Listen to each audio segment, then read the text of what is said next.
Simulation theory is growing in popularity, and as I have postulated in my presentations, this model of history and reality itself accounts for all of the enigmas and unexplained phenomena that we have documented. The idea is not complex at all, and only meets with such resistance because people who hear of it initially come in contact with a barrier that confronts them with the notion that the very universe that they thought that they knew may not be true at all. And by extension, these people then realize that our world may not be what they thought it was. This further causes the psyche to fall upon the realization that he or she may not be what they always thought themselves to be. Simulation theory is only theoretical because our authoritarian scientific leaders cannot admit that everything they have learned and published is actually the mathematics attached to the forms of ghost projections rather than causal phenomena. For example, the machinery of the holography itself. No one wants to realize that they are wrong, that the apparatus of perception has been hijacked, that they have been made to believe in things that are false. And fewer will admit it. The diversity of opinions and theories, discoveries and paradigms is a product of this sickness, this disease of the soul in accepting the designs laid out before us rather than trying to penetrate the morass for its meaning. At this juncture in history, it is critical that we understand that history itself is a phantasm, a spectral architecture that attempts to build something else through 7 billion mediums who are blinded from comprehending that they are the builders themselves. They are the reason for the construction itself. That we exist inside a simulated solarium is no longer the issue. If you still believe in a Newtonian universe, then you're no longer relevant to the conversation. A willful NPC who'd rather stumble through a temporal existence rather than meet those who made it. The claim that history as we have discovered it is a series of false narratives comes from immense study of the arithmetic, traditions, records, calendars, and discoveries of our species, and the opinions of great minds who have stumbled upon truths along the way. I freely offer videos as a testimony that the coincidences and synchronicities are the chords to a very powerful music that sings of destinies and destinations that may be real in some other reality, but they remain unrealized here. Most of my search was conducted when I was immersed within two opposing paradigms. A Southern Baptist born-again believer, a Christian believing 100% in the integrity of the scriptures, as well as a student of the sciences. I delved into archaeology, paleobotany, uniformitarianism, catastrophism, astronomy, physics, geology, two opposing worldviews, religion and science. The template of my beliefs were founded upon these two sources and the concessions I made in my internal attempts to reconcile opposing bodies of information. But the absorption of so much data could not fix itself. My mind offered arguments and counter-arguments, and the search for common denominators quickly devolved into a breakdown of both belief systems.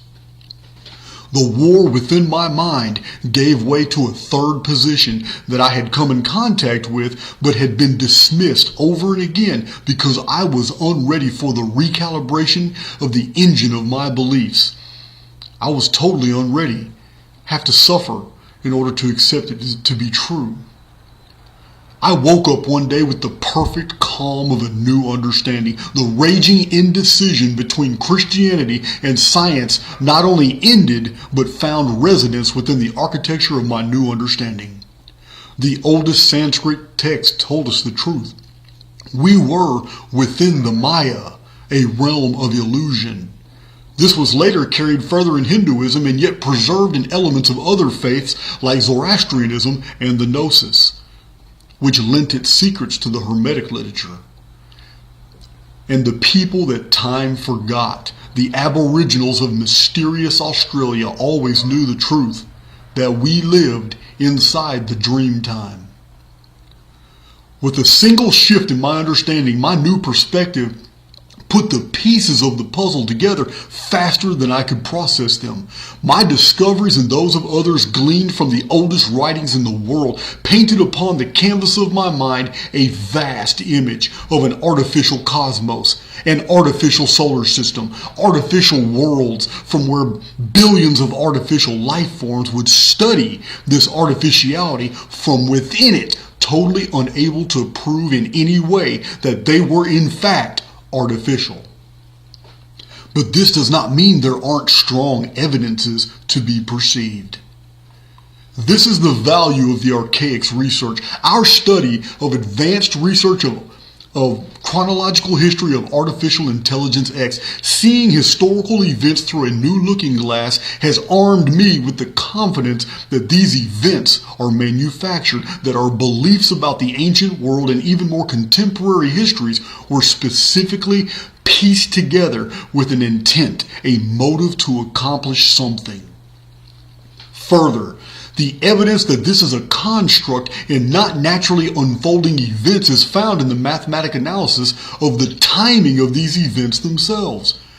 There can never be objective observations from within a subjective prison, but the cracks in the holosphere are everywhere to be perceived. So the question that pressed upon me by virtue of these discoveries was simply, what is the purpose of such a beautiful deception?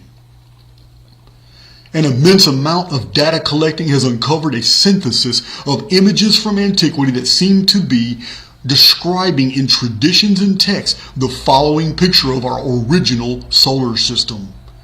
While this is a simulated system, the idea here is that this simulation is a copy of an actual solar system. This then leads us to conclude that if this is a copy of a real system, then to create an artificial one must have been a very important decision, a huge undertaking. To bring into existence so much intricacy and virtual complexity as to even deceive intelligent occupants who believe they are in a real universe and not mere participants necessitates an agenda of such importance that we make the leap to assume that this program concerns the very survival of the real system. To build a copy with such exactitude implies an urgency experienced by these builders. A collective or an individual, this builder is artificial intelligence X, and this reality AI X has fashioned is the simulacrum. You're living in it. This original solar system is not the one you know today from your textbooks. In the beginning of this holography, our solar system had two suns, a true binary system. The lesser light had its own orbiting planets, Mercury, Venus, Mars, Electra, also known as Tiamat, Jupiter, Saturn, Uranus, Neptune, 8 worlds. Only one of these planets supported life and had a civilization, and that was Mars. At the time, Mars did not have Phobos and Deimos, the two gigantic asteroids that now orbit it as moons. The greater light was a larger, older sun, the day star. This luminary had its own system of planets as well, and these were known by other names, but we have come to know them today as the Phoenix, Nemesis X object, the dark satellite, Luna, and our own world, Earth. And there may have been more, or presently are, and remain undiscovered. Earth and perhaps Nemesis X object were inhabited. The data from many sources, including two major think tanks in 1983, puts together a picture of a binary system that suddenly met with a disaster. A detonation catapulted Phoenix, Nemesis X object, Luna, the dark satellite, and Earth away from the day star, which almost suddenly went dark.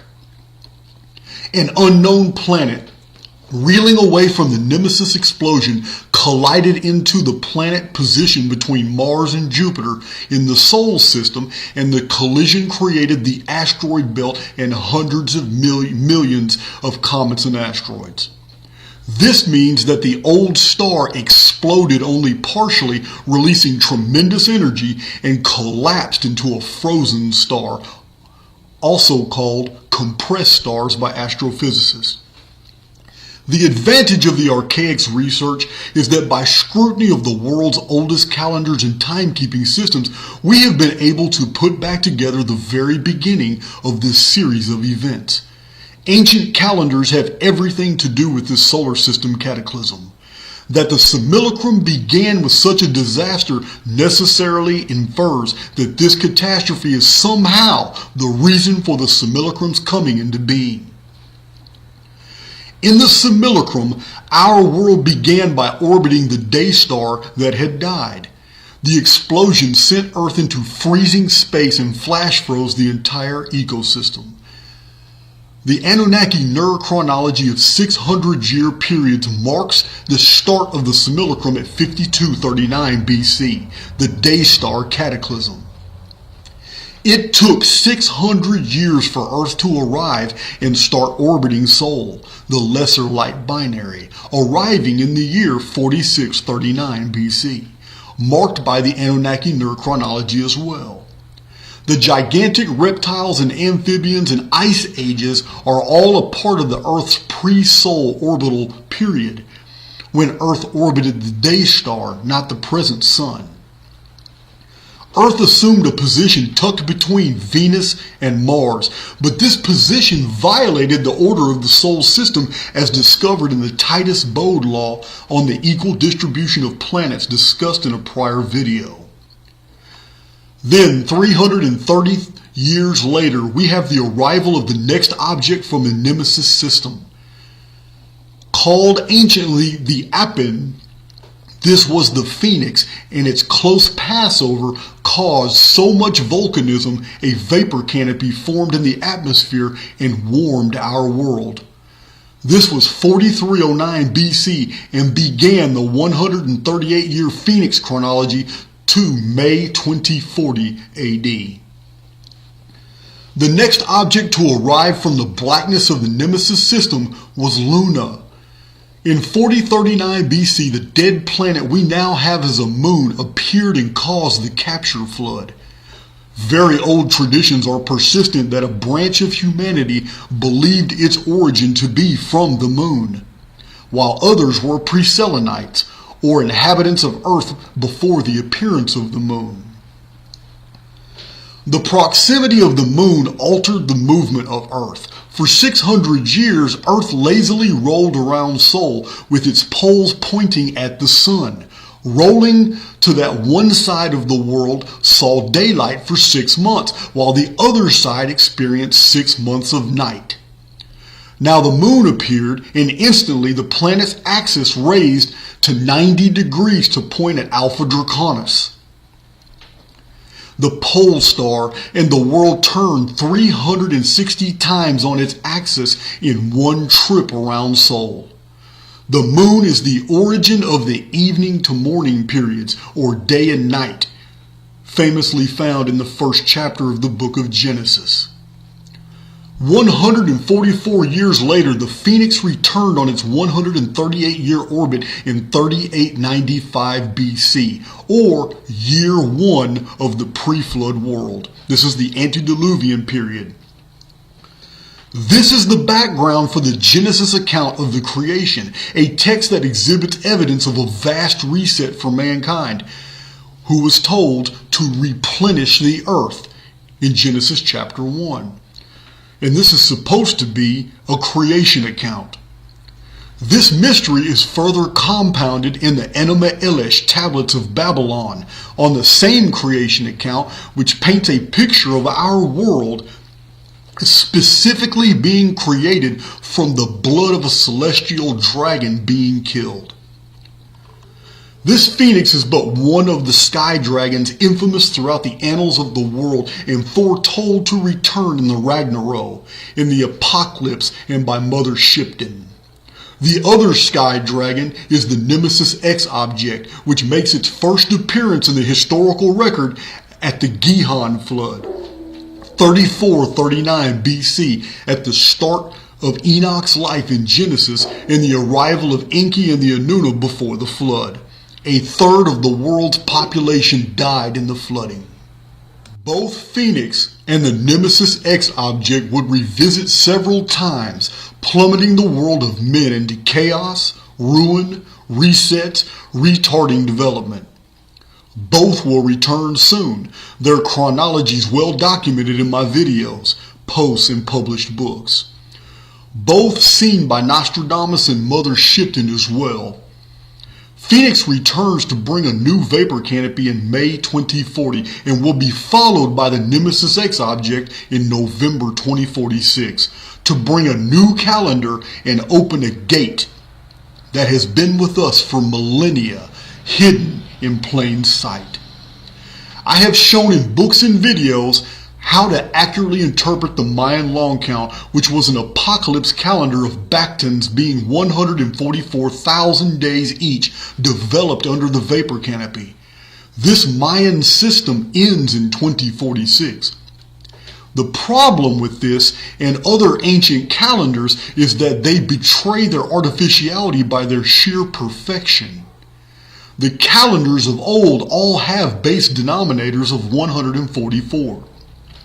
And everywhere in the fundamentals of timekeeping that has been passed down to us basically demonstrate a perfect symmetry that is not present in nature. For example, one day is 86,400 seconds.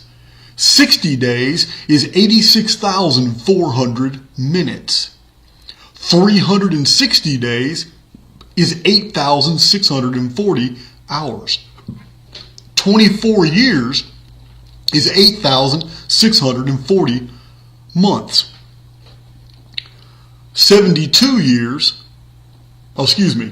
years is 8,640 days, but 72 years is 864 months.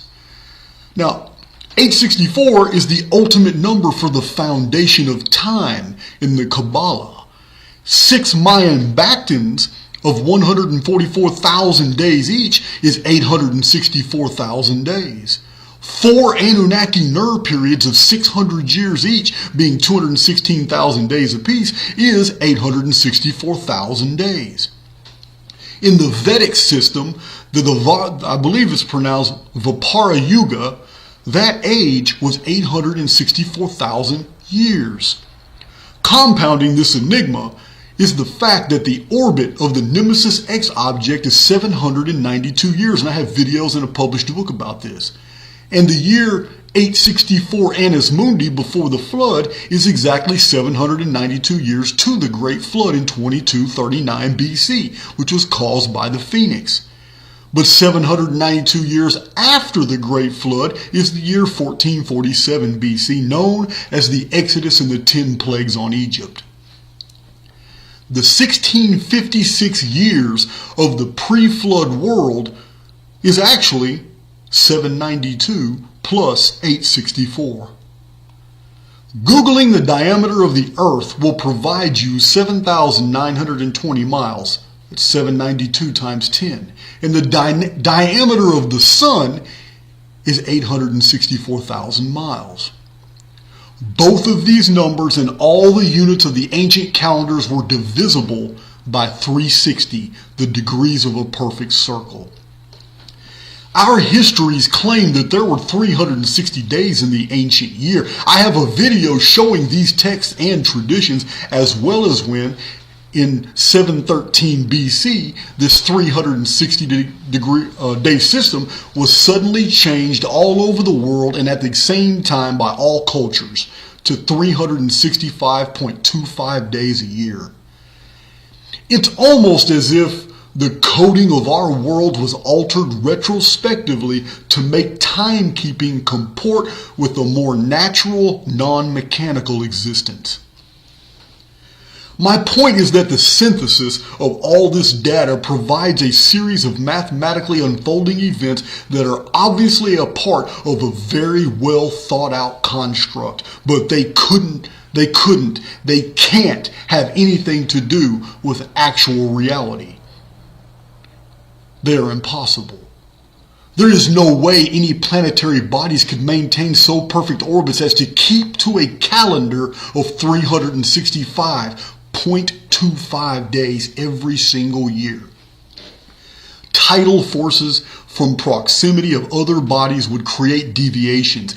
Even the Earth-Moon system is impossible, nor is it possible that every 138 years and in the month of May, precisely May 14th, 15th, and 16th, the Appen appears like clockwork, known to us as the Phoenix, but we have the records to prove it.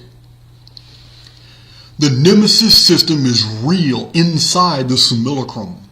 A compressed star cannot be seen as the gravity well has light photons folding back upon itself, unable to escape and thus be seen optically. Nemesis is presently at 23.5 degree declination below the ecliptic of Sol, where we orbit. Most astronomers spend their lifetimes looking at the 30-degree belt of the ecliptic and all the movement, because all the planets in the solar system, all the comets, asteroids, they all move within that 30-degree band of the heavens. That 30-degree band of the heavens is exactly where you find the 12 signs of the zodiac. But nobody's looking in the south. 75% of the world's population is north of the equator. No one's looking into the southern heavens for any real anomalies, and if they are, they're not publishing them. So my deductions are simple ones I arrived at because of the monumental evidences that I have compiled. But here are 10 things to think about. 1. Our histories can be dated with accuracy because of the records left behind, but the events could have never unfolded with such simple precision. The physics doesn't work. 2. The calendars attached to these recorded traditions share precise formulas that bridge spatial dimensions with links of linear time. That would only be possible if you were looking at something from within it. 3. The calendars are all constructed from the same arithmetic. It's a program. 4. If any one aspect of our existence can be shown to be simulated, then by extension, everything is simulated. 5. The focus of this artificial past is on post-luminary collapse, meaning the inception of the construct focuses upon the loss of a star in a binary system. 6. Because I have deduced that this reality is a simulation, then the historical narrative of primitive humanity evolving into an advanced species is also false. We began the simulation technologically advanced. 7.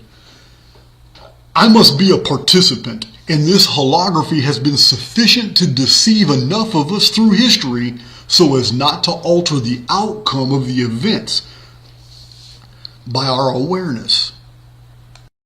8. A simulated holography requires a projector of some kind, and this would require a power source. Thus, there is a surviving population outside the holography I am currently immersed in. 9. The mathematical focus of the construct betrays not only its design, but its intent.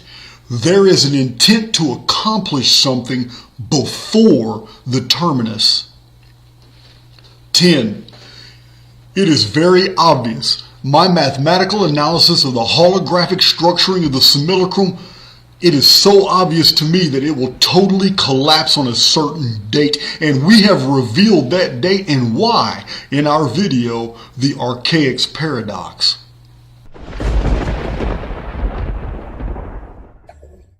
Material reality maintains observable and measurable properties of a hologram, henceforth referred to as the holosphere. This holosphere maintains programming protocols designed to deceive human sense perceptions. The holospheric matrix is imperfect. There are historic instances when programming errors have occurred, when humans witness these glitches, and even when the actions of humans have induced a hurried correction in the holography. The holosphere is an advanced psi-based medium programmed to reflect back as phenomena what is projected into it. Projections altering, creating, or continuing reality steadily feed the holospheric generation of personal and collective conditions. The holosphere is not reality. It is a sentient biogram containment field quarantined away from the real universe. There exist intelligences that can and do enter and exit this holofield, even removing men and materials from the holosphere. The historical record exhibits evidence that humans are not the only victims of past holospheric imprisonment. Homo inferior breeds were created for slave labor by an enemy that is still today trapped in the same holography that we live in. Their activity against mankind continues today, but it is governed. For example, it is restricted. The original holosphere was a DNA development preserve able to generate complex biospheres to study the ancient and mysterious coding of DNA under controlled conditions. In the holosphere, new life forms could not contaminate the real universe. The fossil record contains proof that explosions of life forms in the tens of thousands have appeared on Earth suddenly with no traces of pre-existing transitional forms. Homo inferior was later modified by a benefactor who deliberately committed the ultimate trespass. The introduction of the benefactor's own genetic material was a prohibited act of cross-contamination between the holospheric containment area, our reality, and the real universe that resulted in the creation of Homo sapiens. The benefactor race, Homo Inuna, you know of them as the Anunnaki, were trapped in the holospheric medium. Because of this violation, the containment holography became locked down. With no escape out of the programming, the holosphere then became home. Humans were not a part of the original design. Our existence and potential is a threat, but this threat cannot be edited out due to a most unforeseen development. Immortal souls from outside the containment apparatus have found freedom in residing inside humans as they are conceived. This new spiritual development of a prohibited sentient species has created a rift among opposing factions of Homo Inuna, both inside and outside the containment field. The multidimensional spatial characteristics of the holosphere are convincingly generated from multiple sources, both outside and inside the holofield. Only after genetic manufacturing of Homo sapiens did new programming and subroutines infiltrate the biogram. Mechanisms were set in place to depopulate humanity, to impede development, to deter the influx of uncontainable immortal souls. These cataclysm protocols occur at fixed dates. Their timing is governed and therefore predictable. Despite Earth's altered orbit, its deceleration around the sun, the supposed loss of mass of intruder planets Phoenix, Nibiru, the dark satellite, these objects have all been viewed in historical times on the very ancient fixed date timelines. Only as programming could this precision be possible in linear time, though the qualities of spatial properties have changed. The core programming of the exact past and future dates of the holofield's cataclysm protocols are encoded and easily seen in numerous rectilinear dimensions in the scientifically verified measurements inside the Great Pyramid of Giza in Egypt and in no other pyramids in the world. Everything we know of ancient history from the records themselves can fit easily within a 5,500 year period. However, this goes back only to a cataclysmic event that started the world over. Earth is ancient and so are its civilizations. But Sumer, India, Egypt, all relatively young, great cultures and peoples having emerged from colonies of survivors. Some of the oldest records in the world were written from the perspective of non-human beings who conveyed their accounts to humans who later committed them to writing. The holospheric containment apparatus is an interactive three-tiered mechanism of fantastically advanced technological hardware and biogram software operating from outside and inside the holosphere. Observers outside the holofield manipulate the holography through nodal apertures disguised among the stellar canopy as variable stars. These apertures between dimensions bathe Earth with energy to create terrestrial phenomena. Variable stars are rare. Not even 0.01% of the visible luminaries are variable stars, but they're not stars at all. Governors are spread throughout the solar system that perform different functions, all disguised as lunar bodies, planetoids, and asteroids. These immense vehicles are stations, machines, still performing according to fixed protocols, although the advanced ancient civilization that constructed them may no longer exist. These include our moon, one moon of Mars, a planetoid Ceres, one moon of Jupiter, one moon of Saturn, the Phoenix orbiter, the Nibiru way station, the dark satellite. The older Homo Annuna civilization trapped in this holography with us, with Homo sapiens, currently reside in vast interconnected underground bases and deep Earth biospheres, complexes that antedate the existence of Homo sapiens on the surface. The vast amount of energy expended throughout antiquity to convince humans that gods came from the heavens and modern UFO culture are programs that serve to misdirect all attention to the thriving Homo Annuna civilization in our own underworld. The cosmological concept from distant antiquity of an inaccessible heavens above, a Middle Earth, Midgard, where humans dwelt on the surface, and an underworld that was home to fallen gods, the origin of today's heaven, earth, and hell model, ultimately derived from the historic understanding of the holospheric containment field's function of separating the solar system from the rest of the universe, where humans dwell unprotected on the surface as an older, more advanced race occupy deep Earth biospheres, a fallen species unable to escape the holosphere. In 5,000 years of recorded human history, the goal of knowing who or what God is has not been attained. Thousands of variant religious beliefs, texts, faiths, many of them in opposition to each other, and all of them the imaginative works of men. God is what we want, not what we have. 100 million prayers have pled with God to end cancer, and yet still the almighty pharmaceutical giants grow rich treating the symptoms without curing the disease. The only point being made here is that the history we are taught is not the history we read in the oldest texts, earliest traditions, or excavated from sites that existed before there was writing.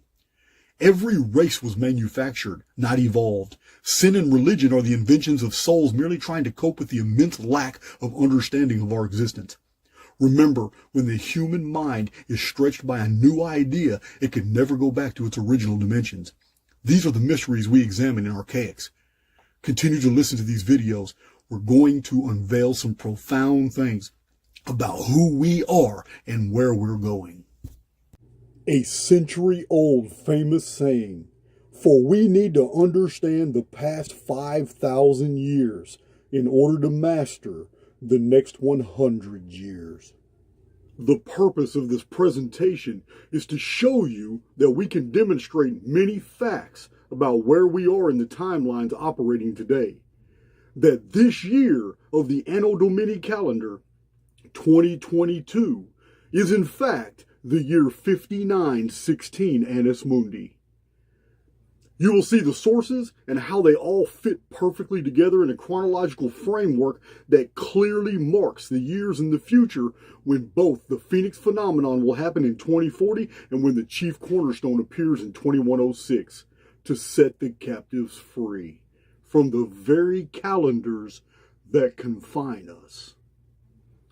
Calendars are not random, but they demonstrate the very structuring of the simulacrum itself. The simulacrum has never been anything more than a construct, wherein sentient beings, us, could experience life sims in controlled biospheres. Throughout our historical timelines, it is AIX that has consistently attempted to confuse, induce forgetfulness, to injure our understanding of the times, to blind us from the soon approaching freedom that comes from the systemic collapse of this holography. This series of data points and final data set is a visual presentation, and I formally invite every one of you to check my sources for yourself. Don't just take my word for anything. Make sure these texts say exactly what I'm telling you they say. The learned sage Firmicus Maternus wrote, "The beginning of anything is to be found out by the unfolding of historical events." In this book, Flying Serpents and Dragons, we learn of a historian, a former historian actually, employed also with the National Space Agency for the United States as a cryptologist and reporter on intelligence activities. His name was Rene Andrew Boulay. An antiquarian and chronologist, he wrote, "Scholars agree that the key to understanding the time of events in biblical times hinges on fixing the date of the Exodus. His own calculations place the Exodus in the Old Testament in the year 1447 BC. This 1447 BC date is also published in Ages in Chaos. This is the 10 plagues in the Exodus event by the prolific researcher Emanuel Velikovsky, who wrote this before the year 1950, saying computations have been made which indicate 1447 BC as the year of the Exodus. And this is confirmed in the book Mysterious Numbers of the Hebrew Kings by Dr. Thiel, in which he also dates in his own calculations 1447 BC as being the date for the Exodus.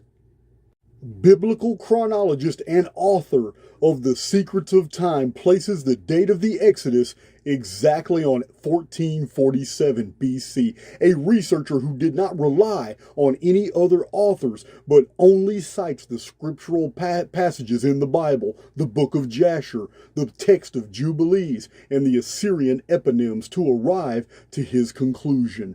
Of great significance here is that Jones goes on further to show that 1447 BC year was also the year 2448 Annus Mundi, and this fact leads us into another body of evidence.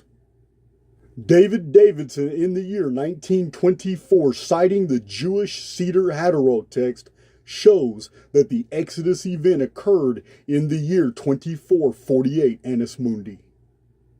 In Archbishop James Ussher's famous Annals of the World chronology, there is a mystery that the Church Fathers and some ancient historians have tried to cover up. Ussher wrote under the year 2448 Annus Mundi that Moses and Cecrops were contemporaries, but in the text, the only Exodus story preserved by Ussher under this heading for 2448 is that of Cecrops leading his people out of Egypt to settle ancient Greece. Though this is not the subject matter of this video, I have already documented in many other presentations numerous examples of Jewish borrowings from secular histories to put together their Old Testament narrative, a collection of true events that happened to many people, just not the Jewish people. Having no idea when the Exodus occurred, and the biblical story not even the topic of these authors, Patrick Gerald and Gino Radinx, in their pretty thought-provoking work, The Orion Prophecy, independently discovered that the ancient Egyptian number for cataclysm was 2448. These data points are all collected from the conclusions, records, and meticulous chronological research of these authors. Because 1447 BC is also 2448 Annus Mundi on a different system, it is a simple deduction to find that year 1 of this ancient calendar was 3895 BC. As I have demonstrated in many posts and videos, 3895 was the Genesis 1 reset when humans were told to be fruitful and multiply and replenish the earth, because the race had been almost wiped out. The destruction so complete that the survivors believed they were living in a new heavens and a new earth, and they were. For 3895 BC was year 1 of the antediluvian world of Genesis, the pre-flood history, the vapor canopy world, which we know was 1,656 years. And this 1656 years after 3895 BC was the year 2239 BC, or the Great Flood. Usher, Rashi, Talmudic texts, the Genesis genealogy, early church fathers and later historians, Stephen Jones, biblical chronologist, Robert A. Bolle, and a host of other sources all confirm the pre-flood world was 1656 years. Because 3895 BC was a total destruction and reset, then this 1656 years is the period that Rashi was referring to when he wrote over 900 years ago that 1656 years was the time between two world destructions. So can we confirm by other sources that 2239 BC is also 1656 Annus Mundi? The answer is yes. Over 19 centuries ago, in Antiquity of the Jews, Book 1-6, Flavius Josephus wrote that Abram, quote, was born in the 292nd year after the deluge, unquote. Rashi dated the birth of Abram to be in our calendar 1947 BC. This is in the Talmud Sanhedrin 97a. Rashi, Leviticus Rabbi 29:1. Rashi was alive and writing 900 years ago, and this 1947 BC date is exactly 292 years after the 2239 BC date for the Great Flood. But he is not alone. Returning back to biblical chronologist Stephen Jones, in his epic book, The Secrets of Time, he used the Old Testament, the book of Jasher, to determine that Abram was born in 1947 BC, and that 1947 BC is also the year 1948 Annus Mundi. This means Abram's birth was at the juncture between two different calendrical systems, one going forward in time and the other moving backward, the BC system. Abram's birth was at the center of a time-space palindrome. But even more so, Abram, or Abraham, being the fatherhead and patriarch of three worldwide religions, it is very interesting that this cross-calendrical parallel we follow to 1948, Anno Domini, when the state of Israel became a nation recognized by the rest of the world. A commentator on the book of Jasher, the chronologist M.M. Noah, in 1839 wrote that Abram was born in 1948 Annus Mundi, or 1947 BC. 2,000 years ago, in the calculations of the text Seder Olam, we find that in our calendar today, Abraham of Genesis was born in 1948 Hebrew reckoning, or 1947 BC. And this is confirmed by Moses Maimonides centuries ago, who wrote Abram was born in 1947 BC of our calendar. Eliezer Schulman, in Sequence of Events in Old Testament, dates Abraham's birth in 1948 BC. One final data point that strengthens this perfect structuring of the ancient world's chronology is the fact that Seder Olam has the 10 plagues and Exodus event from Egypt to be 500 years after the birth of Abram. By other sources, we establish that Abram was born in 1947 BC, and the Exodus was 1447 BC, and the difference between them is exactly 500 years. With 3895 BC being year 1, then this year of 2022 is precisely 5916 Annus Mundi. This means there are 84 years until the end of the calendar, or the 6,000th year. This 6,000 years is not the age of the world, but the year count between the appearances of a new heavens and a new earth, or systemic reset. So to discover what will happen in the next few years and the decades leading up to the next new heavens and new earth scenario, We will in the following videos add in the calendars of the ancient world to make many profound discoveries. Each video will add a layer of chronological data so everyone can follow, so the material is understood and all can see that I have not dated anything. Nothing is inherently mine. These dates are provided by others and the structuring is perfect. By the time we're done with this series of short videos, you will see the inner workings of the simulacrum, the manipulations of Archaix, and how the Phoenix phenomenon keeps the Annus Mundi calendar uncorrupted through it all. For those who want to follow with more comprehensible and complex visuals, I provide massive chart collections on high-resolution PDFs for just a couple of bucks. They are downloaded instantly. Hundreds of chronological charts that make all of this so much easier to follow. This is Jason of Archaix.com. UFOs is not a topic that I really talk about. Matter of fact, out of 193 videos, it's only mentioned once.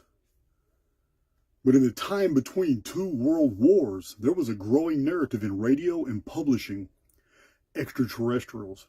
From 1902, when the famous silent movie about a trip to the moon debuted, to the 1938 radio presentation War of the Worlds, the idea of alien life took a life of its own in the public mind. During this time, odd things were seen in the skies. During World War II, and military pilots dubbed these strange sightings as Foo Fighters. This activity exploded everywhere just after the United States detonated the first atomic weapon, July 16, 1945, Los Alamos, New Mexico.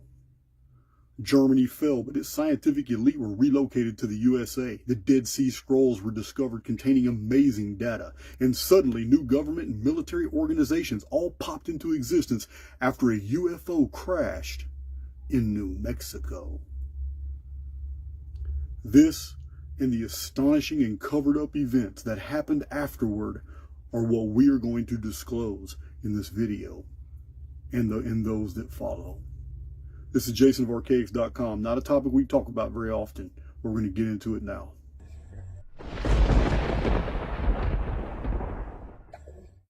The year 1947, Anno Domini, our calendar. Pilot Kenneth Arnold witnessed a clearly visible UFO near Mount Rainier in Washington on June 24th. Now, this still remains one of the most celebrated UFO sightings ever. It also imprinted the idea of UFOs flying over the United States and its citizens. Now, in the summer of 1947, there was an explosion of UFO activity 2 weeks leading up to the Roswell incident. For many years, the story was of crashed UFOs and alien bodies. But this is now seen as a period of deliberate attention attracting, prior to the delivery of an alien assist of materials in the form of a staged crash. While the public was led to believe through a series of controlled leaks that the alien wreckage was studied at Area 51, the famous Hangar 18, this was a cover story.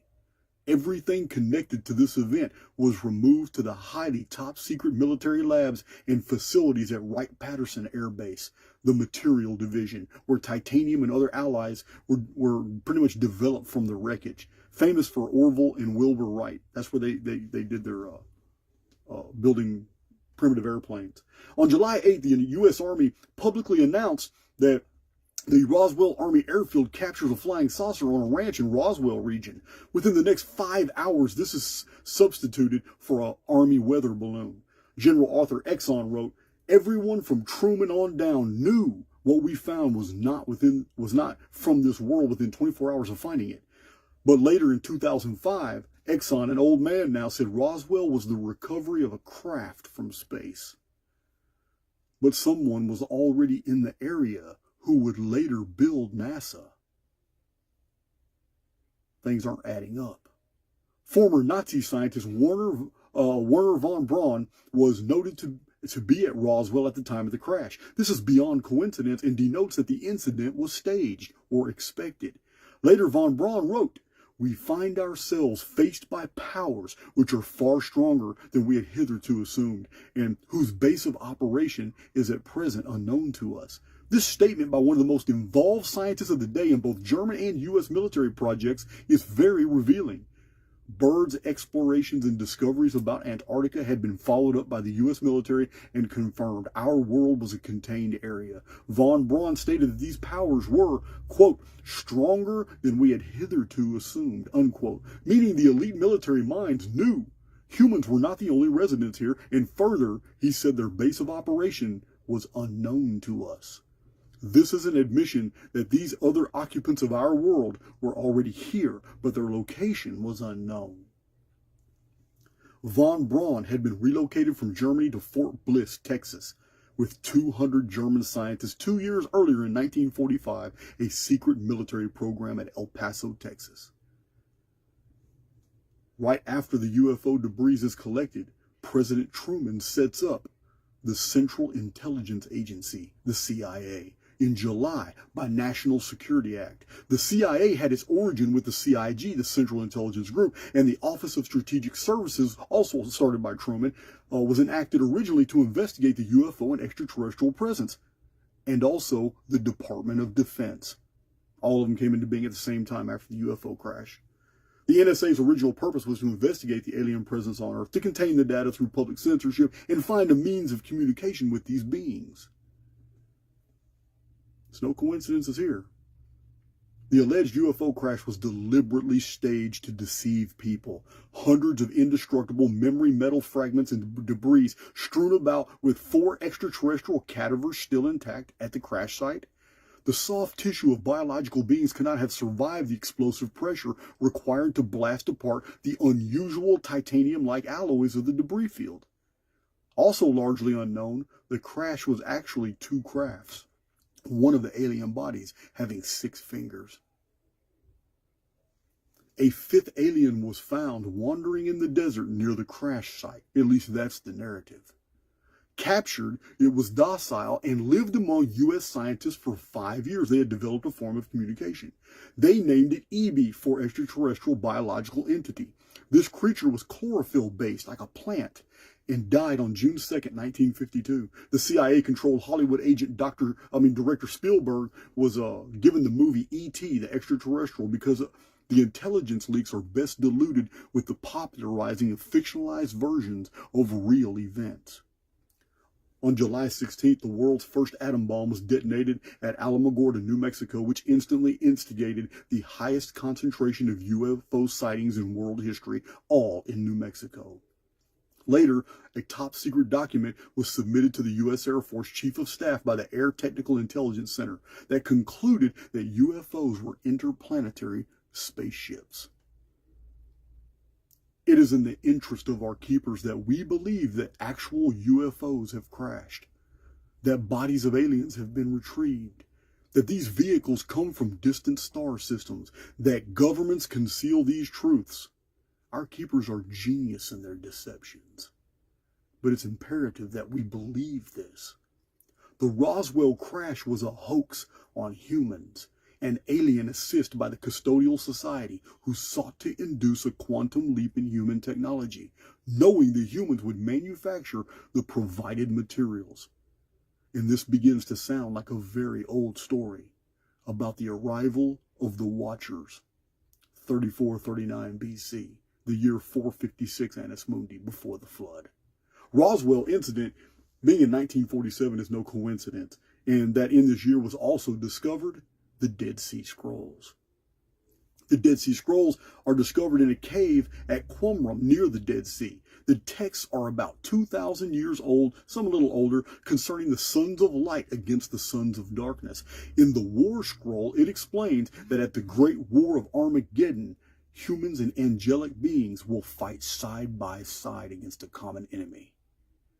Many researchers theorize that extraterrestrials have been giving the U.S. military alien technologies, and if this is true, then it mirrors what the ancient records claim occurred before the Great Deluge, starting in 3439 BC when the Watchers, commonly known as the Anunnaki, descended to Earth and gave humans technologies and knowledges in exchange for human females. found among the Dead Sea Scrolls was the Testament of Amram. It's called 40 Amram, which contains references to shape-changing reptilian beings known as Watchers. These dark entities can assume the faces of adders, although they normally masquerade as humans. Shape-changing earth gnomes, expert in metallurgy, who live deep in the ground, is an old belief found in the far north of the Norse traditions to the stories of the Meochihina of Kenya, Africa. There's no coincidences here. But the UFO narrative didn't die in 1947 through the 1950s. It continued to grow and take on a very definitive structure. Insiders in the American government claim that the official policy at this time concerning UFOs was to shoot them down. In 1950, the U.S. government ceased the research and development of UFO technologies acquired from downed UFOs as the entire research and development of extraterrestrial technology became privatized by secretive groups within the military-industrial complex. Since 1950, the American government could fall back on plausible deniability because it was a private companies now conducting alien research and controlling the leaks of information on the UFO presence. On through 1952, several UFOs were downed after it was discovered that weaponized directed radar beams caused the UFO vehicles to malfunction. No machine guns, missiles, or other weaponry worked, but during these same 3 years, an incredible number of accidents occurred to American jets and other aircraft, both civilian and military, over the USA. UFO researchers claimed that the increased amount of downed aircraft was a retaliatory measure by the UFO occupants who feared the weaponized radar. I'm not buying it. 1952, July. UFOs were visible over Washington again, Washington, D.C., detected on radar and seen with the naked eye. Air defense was initiated and the event was broadcast around America in headlines. This was on July 26, exactly 50 years before the July 26 reappearance of UFOs tracked by NORAD again in 2002, heading for Washington, D.C. Not a coincidence. By 1952, there had been 16 UFO craft downed and retrieved by the U.S. government, and it is now popularly accepted that these were these were grants of alien technology to be reverse engineered by humans. In 1953, astronomers see larger objects approaching the inner solar system towards Earth. Believing these objects to be gigantic asteroids, the scientific find is reported to the U.S. government. But this opinion was quickly changed. When approaching Earth, these objects altered their trajectory to adopt a geosynchronous orbit around the Earth. They're artificial. The discovery that these are vessels is kept from the public.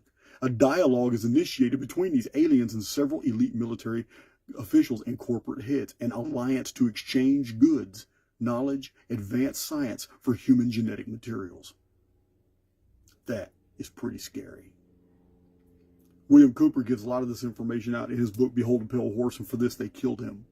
In 1954, U.S. officials claimed UFO activity peaked in this year. The treaty between the military-industrial complex and the extraterrestrials was ratified, allowing humans to receive advanced knowledge and technologies for their permission, allowing the aliens to abduct human females for fetal extractions and genetic testing.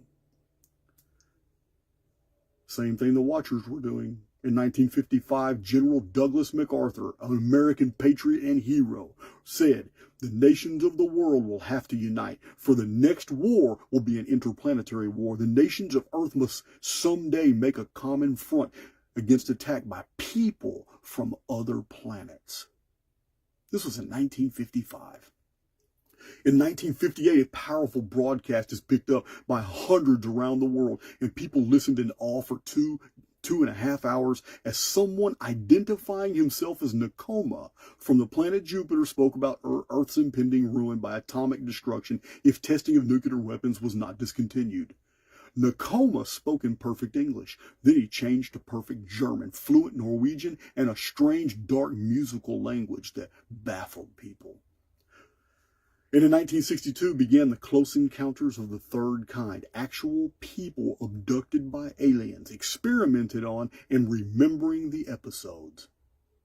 Some believe these human abductions began when a prophecy of Enoch was fulfilled. for the trespass of hybridization and taking the daughters of men. The watchers in Enoch chapter 10 are imprisoned until the end of 70 generations. Amazingly, their judgment began at the Great Flood, caused by the Phoenix weapon that I've got 30 videos about. They saw the death of their offspring, the giants, the Nephilim, the hybrids, and then they themselves died.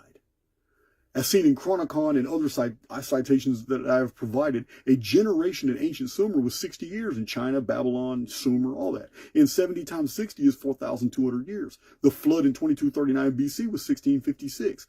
Adding 4,200 years to 1656 gives us 5856 Annus Mundi, or 1962. You can see my charts. I provide all that material. This is also a watcher generation. 1962 is 60 years from 1902, the last great reset, the hidden reset for which I have 3 or 4 videos. 1962 is the end of the Anunnaki neurochronology of 600-year periods. American prophetess Jean Dixon, who actually predicted John Kennedy's assassination, said that 1962 would be the birth of a great evil. This is very interesting. Carl Sagan pretty much begged the American Rocket Society to start looking at these ancient legends to see evidence of alien technologies. During the 15 years from the Roswell incident in 1947 to 1962, the elite scientists from Germany, the USA, and select members of the military-industrial complex created a secret fraternity with funding, assets, and no accountability. During the Iran-Contra Senate hearings, late Senator Daniel Inouye reported, "There exists a shadowy government with its own Air Force, its own Navy, its own fundraising mechanisms, and the ability to pursue its own ideas in the national interest, free from all checks and balances, and free from the law itself." And this is true. There is a hidden government, a hidden hand operating in human affairs, and they are allied to another intelligence, something that works against humans. This has been shown over and over in our traditions and our legends and our histories.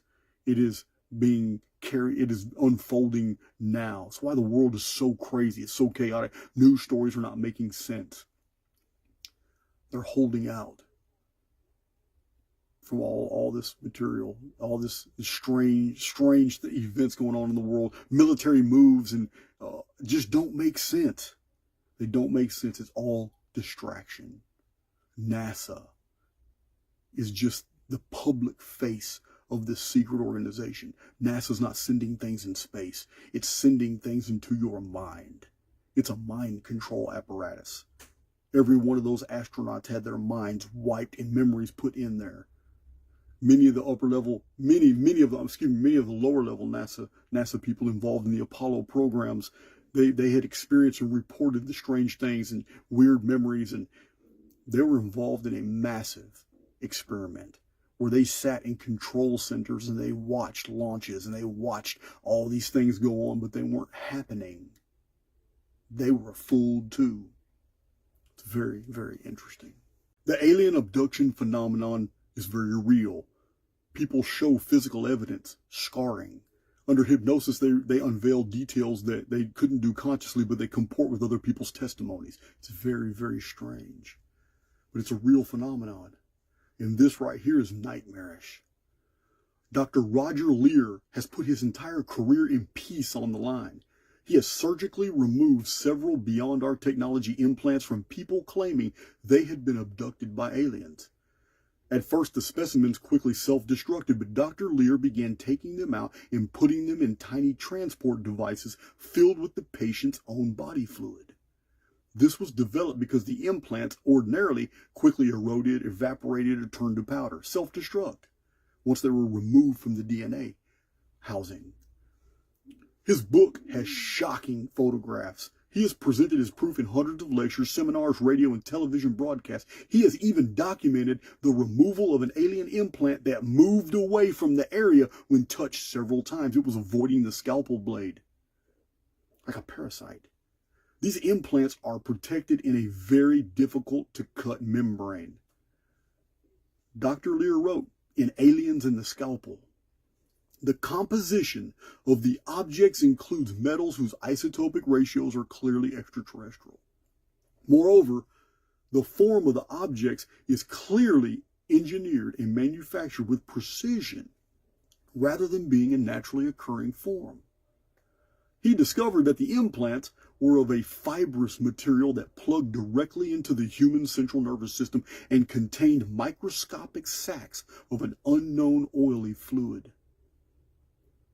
My belief is that those claiming to be abducted by aliens were indeed abducted, but they were MK-Ultra'd into believing that it was extraterrestrials who abducted them, in the same way that the Apollo astronauts were MK-Ultra'd to believe they had actually gone on a trip to the moon.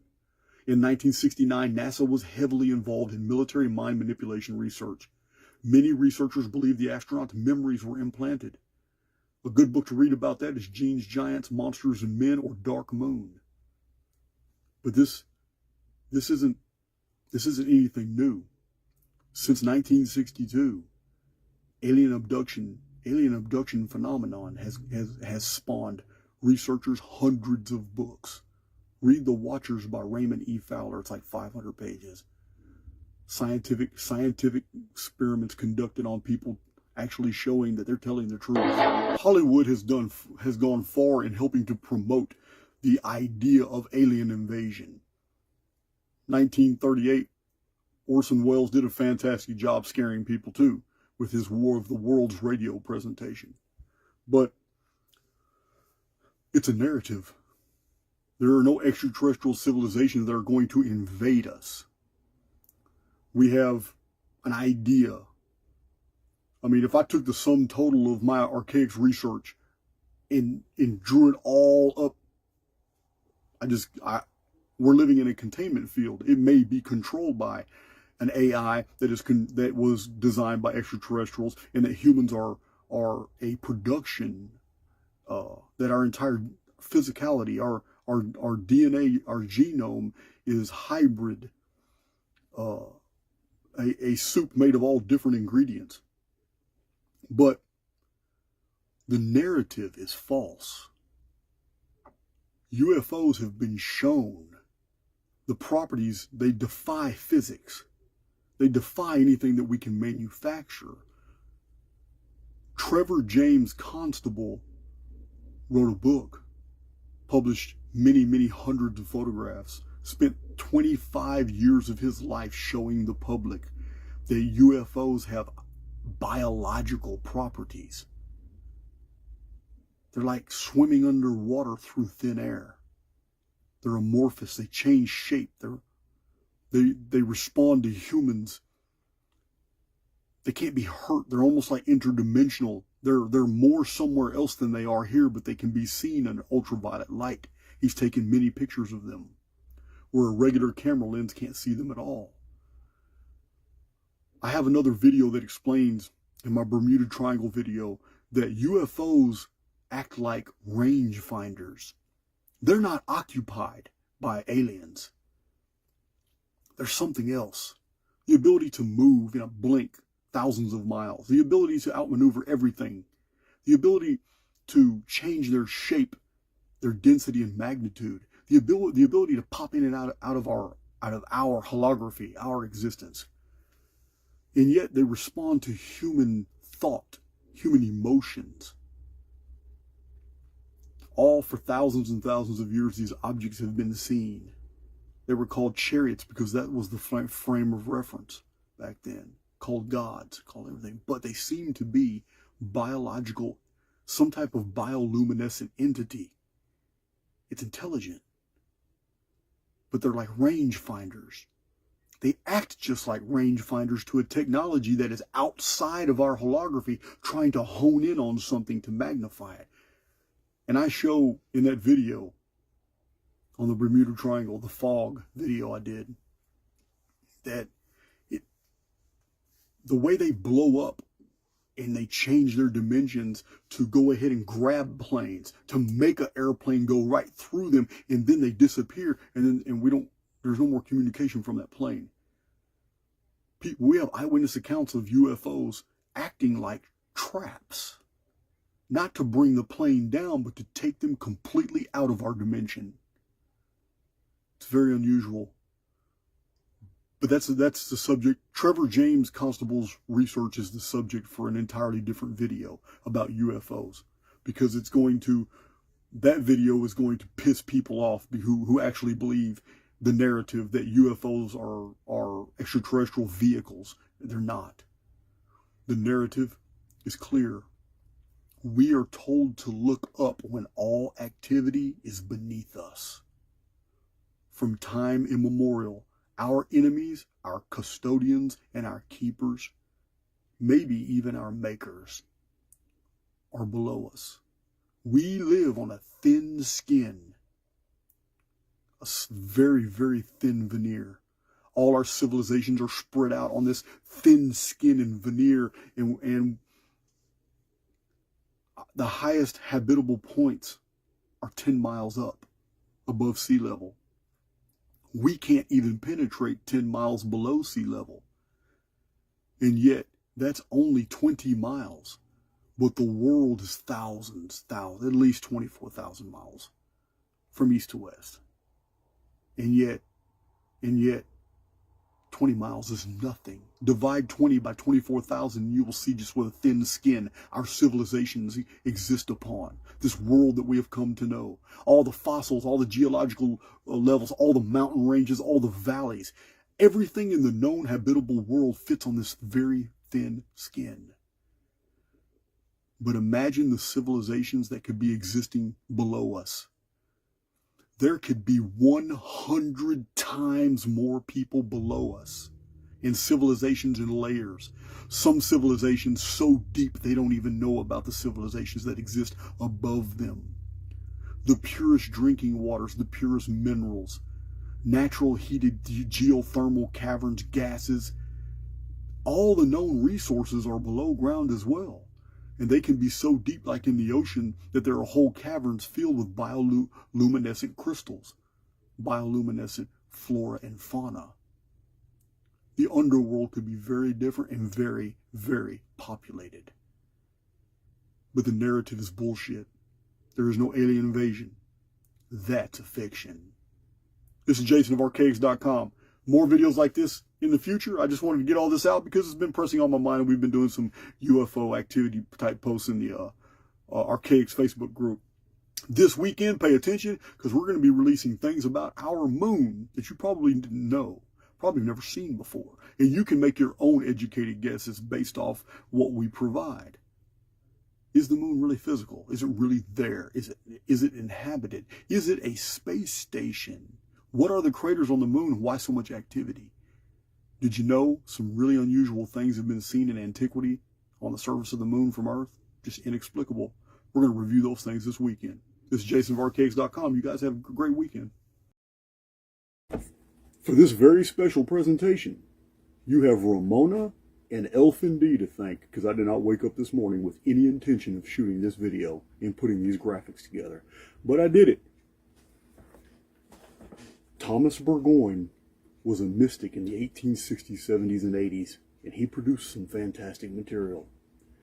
This material is very little known. His books are reprinted, but very few people, especially among scholars in academia, are aware of it because it's mystical literature. It's considered the occult. But we're going to find out at the end of this video a secret that the mystics and the occultists have known for a very long time, that concerns not only the strange object that comes into our system that is connected to demons in the terrestrial world, but we're going to learn a very intriguing fact about the Great Pyramid from one of the most unholiest satanic documents that has ever appeared on this planet or this world. Whatever your conception is, doesn't matter. This is Archaix.com. And you already know, we search a little bit deeper than the ordinary individuals. We're going to be talking about the occult. We're going to be talking about even the satanic literature. But you need to hear this material. It's very relevant to the Archaix research. And there's no better time for it. Because outside it's nasty, it's dark, it's raining, thunder and lightning. Couldn't have been a better time to post this video. Archaix.com, hit that subscribe button on your way out.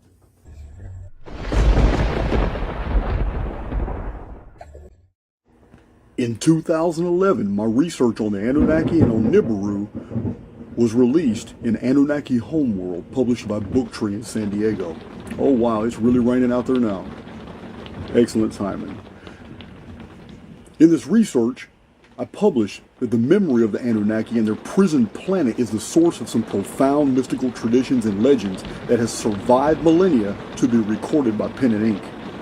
Secretive cults, mystic orders, and diligent antiquarians have for centuries preserved olden pieces of memories of this alien planet and its effects on Earth when the two worlds have nearly collided in passovers of catastrophic magnitude. Zecharia Sitchin and all of those authors that followed him have done the subject justice and unearthed from the past hundreds of traditions, stories, and ancient sightings that to mention again would only be redundant. The following evidence is only what Sitchin and the majority of the researchers after him have neglected to mention. Mystical records maintained even today assert that radiant beings from heaven came from a dark red world, a planet of sorrow and cataclysm. The records of Thoth, according to modern occultists, claim that these beings are the spawn of a lower star, the Nemesis. One of the most penetrating mystic traditions of this Anunnaki planet was recorded in 1880 by the occultist Thomas Burgoyne, whose collection of records and writings is within the volumes, Volume 1 and Volume 2 of Light of Egypt, a fascinating study. Burgoyne wrote that there existed an unbroken tradition among mystics and there was a missing planet, and that it was pushed out of line of march by disturbing forces, and that it became a time a prey of disruptive action, and ultimately this planetary form lost its shape. It is now a mass of fragments. The ring of planetoids between the orbits of Mars and Jupiter indicates to us an empty throne.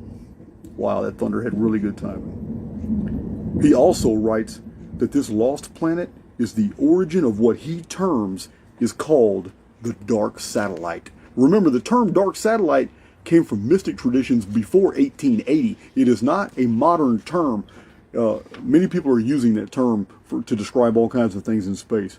But first I came across was the 1880s Thomas Burgoyne's literature. Burgoyne's writings are unique. They're unique enough for they were published 96 years prior to Zecharia Sitchin. Burgoyne wrote that wicked beings still reside within this dead planet, as well as within its former moon, known as the dark satellite. He says that the dark satellite is inhabited by beings possessing the highest forms of cunning and intelligence, who are the producers of the greatest portion of suffering and misery which afflicts humanity. Also, the rulers of the dark satellite mercilessly distort every arcane truth into theological dogma and partial error, causing it to assume in the human mind the delusive forms of the externals of truth and logic, and corrupt truth in every form wherein it struggles to manifest itself on earth. These records are stunning, for Burgoyne had no access to the Sumerian text Sitchin studied, nor is there any evidence Burgoyne read Sumerian or ever even heard the term Anunnaki. Hardly anything was known at his time about Sumer and the texts that had been excavated. They were still in museum basements awaiting translation. His information truly came from traditions and sources passed down outside the realm of modern scholarly media. It reminds us of the strange letter of Nostradamus after his centuries were published, where he claimed that my writings are not my own and that I have preserved elements of the future that was written in many different texts. He put them all together, and then he burned that library so others could not find it. He encoded the future in a system of writings called the centuries. Another incredible parallel is mentioned inadvertently by Burgoyne. Sitchin wrote that the Anunnaki came to Earth in need of gold to prolong their existence. Burgoyne wrote that the evil inhabitants of the dark satellite benefit by their wicked activities against humanity, which provides them, quote, a means of prolonging their external existence upon the earth, unquote. For many of the former residents of the dark satellite have, quote, descended to Earth already, unquote. Burgoyne links the mystic traditions of the dark satellite to the elder prophecies of the Vikings known as the Ragnarok, Nordic predictions of the last days, which will be ushered in by the return of an unknown planet. Other Ragnarok fragments concern the return of great comets, which will be seen later in this book, Anunnaki Homeworld. I am paraphrasing from a chapter where this material is contained. These will accompany Nibiru, just as they did in 1302, 1303, 1306, 1307, 1309, 1311, and 1314, when Nibiru was seen over Europe as a great black darkness that eclipsed the stars right before the Great Black Death bubonic plague killed 1/3 of the entire world's population. Sound familiar to the Genesis text? That was Nibiru then, it will be Nibiru in the future. After reviewing the mystical echoes of Burgoyne's research, perhaps one should be a little less critical of some similar modern satanic literature further substantiating the existence of the evil Anunnaki. In the testimony of the Mad Arab, as recorded in the occult book titled Necronomicon, the Tome of the Names of the Dead, we read, "May the gods be ever merciful to thee. May thou escape the jaws of the Mascom, and vanquish the power of the Ancient Ones. And the gods grant thee death before the Ancient Ones shall rule the world once more." The Mascom is a Sumerian ideogram for a race of demons in the old tablet texts that are often linked to the Anunnaki. The Ancient Ones are demonic lords of the Anunnaki known in Sumerian and Babylonian texts and the Book of Revelation, as the Seven Kings. They were present on earth and begin a reign over mankind in 2839 BC before the flood, their regnal period cut off by the deluge in its 600th year. The Necronomicon text appears to be derived from the Babylonian Enuma Elish tablets concerning the Anunnaki. Such a race of imprisoned beings is also the subject of the 5th century BC traditions of the Cervantes in Persia, who held that the star constellations were friendly to mankind, but the planets were actually chained demons. Continuing with the Necronomicon, we read in the Book of the Conjuration of the Watchers, and it is said that some of that race lie, waiting for the Ancient Ones to once more rule the cosmos, that they may be given the right hand of honor, and that such as these are lawless. This is what is said. The Watchers are the Anunnaki, and those who are awaiting their return are the establishment. They are the elite. They are the world rulers of this planet who govern the affairs of our lives. They are waiting for the return of these beings. They have these libraries. They have access to this information. This is why they continually spend billions of dollars putting out false histories of the world and funding anybody who will promote any type of rendition or fantasy about the past that is absolutely inaccurate and will pretty much muddy the waters. This is what they do. The Watchers are the Anunnaki, this arcane title given to them in the Enochian works, the biblical book of Daniel, and in the Dead Sea records discovered in 1947.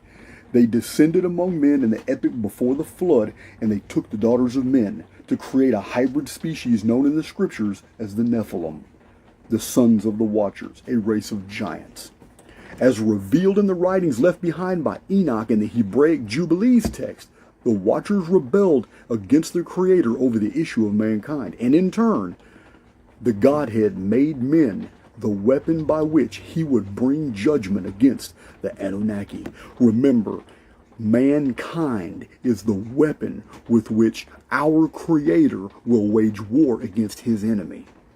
This is further reflected in the Necronomicon's Magan text, which is very interesting because the ancient civilization that was destroyed right before Egypt was born was called Magan in the oldest records.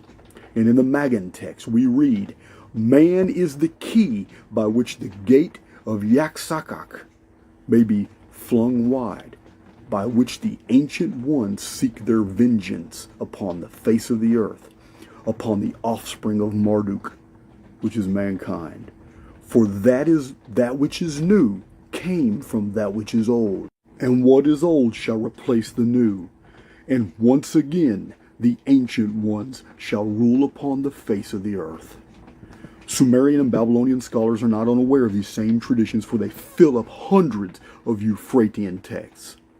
Our ancestors remembered the region of the seven kings of the Anunnaki, the reign of the seven kings of the Anunnaki, and their 600-year rule over mankind before the flood, a subject provided in depth in another work of mine titled Return of the Fallen Ones.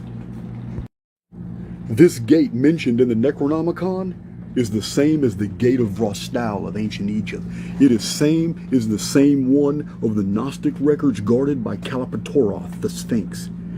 This is the gate. Mankind is the key, meaning humans and human destiny is inextricably entwined with whatever the function is of the Great Pyramid of Egypt. Guys, welcome to a special edition of the Dark Scriptures playlist. This is Tome of the Names of the Dead Necronomicon. I'm going to reveal some pretty interesting stuff in this video. Now, the Archaix research has unveiled many facts about the Holy Writ, that basically what is believed by fundamentalists as being the Word of God is actually the words of men. That the Alpha and Omega texts of the Bible, Genesis and Revelation, they possess great arcanums of secrets and are interrelated in their imagery, but the rest of the Old Testament is not the Word of God at all. It is the words of men. Often, it's the words of a demon, straight out of a burning bush.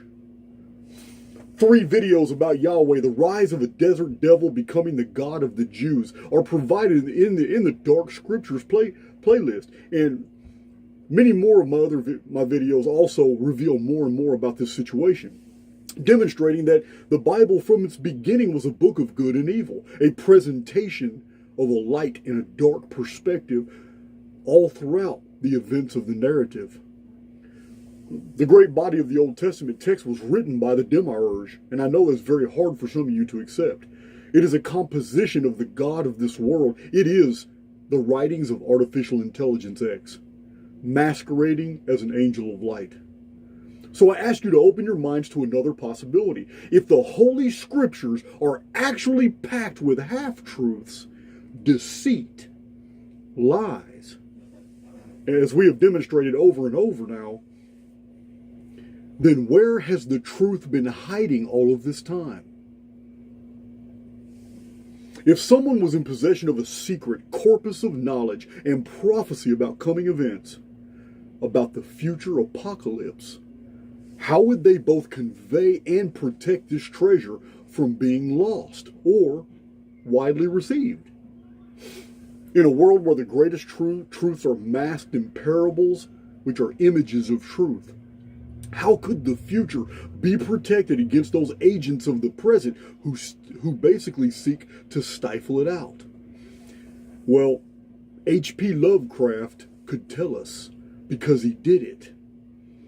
He wrote the Necronomicon, and scholars were quick to point out 90 years ago that it was full of entire passages from the ancient Near Eastern texts, Sumerian fragments, Akkadian passages, and whole texts straight out of Babylon and Assyria. It is an amalgamation of very old writings. Now, because H.P. Lovecraft knew the name, he knew the secret, he knew the same secret the writer of the Bible knew, that the greatest truths are delivered through lies. And when it comes to the divine, sometimes the Spirit hides the greatest treasures in the shadows.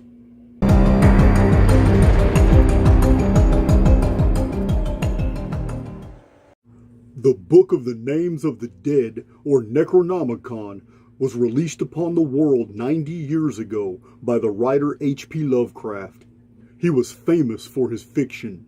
And as with so many make-believe stories that became novels and then seemed prescient when their narratives unfolded in real life, like the story of the Titan, published before the Titanic sank, and the 2 moons of Mars written about long before they were spotted by astronomers, so too do we find some tantalizing things in the Necronomicon. Some claim H.P. Lovecraft invented it, but learned researchers know there is more to this text than that. Aleister Crowley had his own version of the Necronomicon, and at the end of this video, I'll share with you a profound secret about this. Many believe the Necronomicon is much older and that the famous occultist John Dee, about the year 1590, translated the Book of the Names of the Dead from an older work, the origin of our Necronomicon. But when it resurfaced with H.P. Lovecraft, it was instantly realized by many that this work was packed with ancient things, dark sayings, advanced occult concepts, and it would be over half a century before researchers began putting together the pieces. The discovery that the Necronomicon contained very obscure, ancient fragments of traditions and beliefs belonging to the old Arabian world that was not known to the public when Lovecraft was alive. In fact, some scholars have found higher ulterior motives in Lovecraft's writings. The tone of the Necronomicon is that it derives from a much greater work, that it itself is an abbreviated version of a larger piece of literature. Scholars found several internal inconsistencies and some evidence that would suggest we did not possess the entire work. The mythos concerns a conflict between the elder gods, a race of stellar deities who sometimes come to the aid of men, and their enemies, the ancient ones, who correspond to darkness. These latter are the evil gods who wish nothing but ill for the race of men, and who constantly strive to break into our world through a gate or a door that leads from the outside.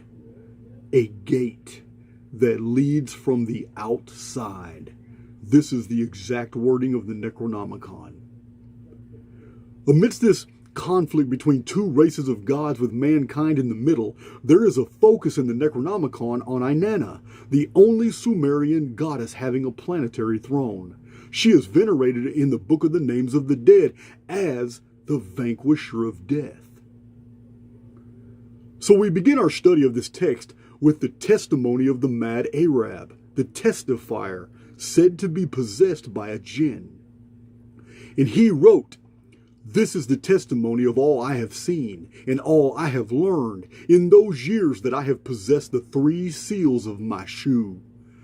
I have seen 1,001 moons, and surely this is enough for the span of a man's life. This is the ancient arcana that has been handed down of old, but which has been forgotten by all but a few men, the worshippers of the ancient ones. For this is the book of the dead, the book of the black earth, that I have written down at the peril of my own life, exactly as I have received it on the plains of the Agigi, the cruel celestial spirits from beyond the wanderers of the wastes. Let all who read this book be warned thereby that the habitation of men are seen and surveyed by the ancient race of gods and demons from a time before time, and that they seek revenge for that forgotten battle that took place somewhere in the cosmos and rent the whole world in the days before the creation of man, when the elder gods walked the spaces, the race of Marduk, as he is known to the Chaldeans, and of Enki, our master." It must be remembered that the writer of the Necronomicon is not speaking from the perspective of a human. No, he was possessed by a jinn, a member of that ancient race that populated the world before mankind. This first-person jinn narration is apparent as he continues. The mad Arab says, "I have traveled beneath the seas in search of the palace of our master, and found the stone of monuments of vanquished civilizations, and deciphered the writings of some of these, while still others remain mysterious to any of us alive. And these civilizations were destroyed because of the knowledge contained in this book.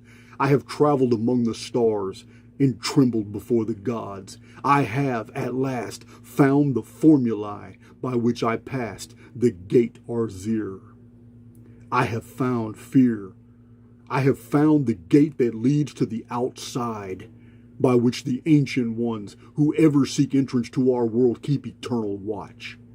This knowledge came from the terrible Magan text, the testament of some long-dead civilization. These are the signs carved upon the gray stone that was the gate of the outside. He goes on to reveal that in the book of the Black Earth, he said, I learned too of the frightful beings who dwell beyond the astral spirits, who guard the entrance to the temple of the lost, of the Ancient of Days, an archaic reference for God. Then he mentions the enemies of this God. May thou escape the jaws of the Mascom and vanquish the power of the Ancient Ones, and the gods grant thee death before the Ancient Ones rule the earth once more. The timing and description of these Mascom is revealed in this statement. The gods of the stars are 7. They have 7 seals. This information in the Necronomicon confirms the Revelation text, for the 7 kings cannot appear on the world scene until the apocalypse, and the apocalypse has to be unlocked by the breaker of the 7 seals. The 7 seals are not the apocalypse, but the events that lead up to it. These seals are more than just symbols. They are divinely appointed events that unlock the barrier between our world and that known as the outside. For the Necronomicon reads that the covenant was given to seal the gates between this world and that other, the gate forgotten, by which the ancient ones ever seek entrance to the land of the living.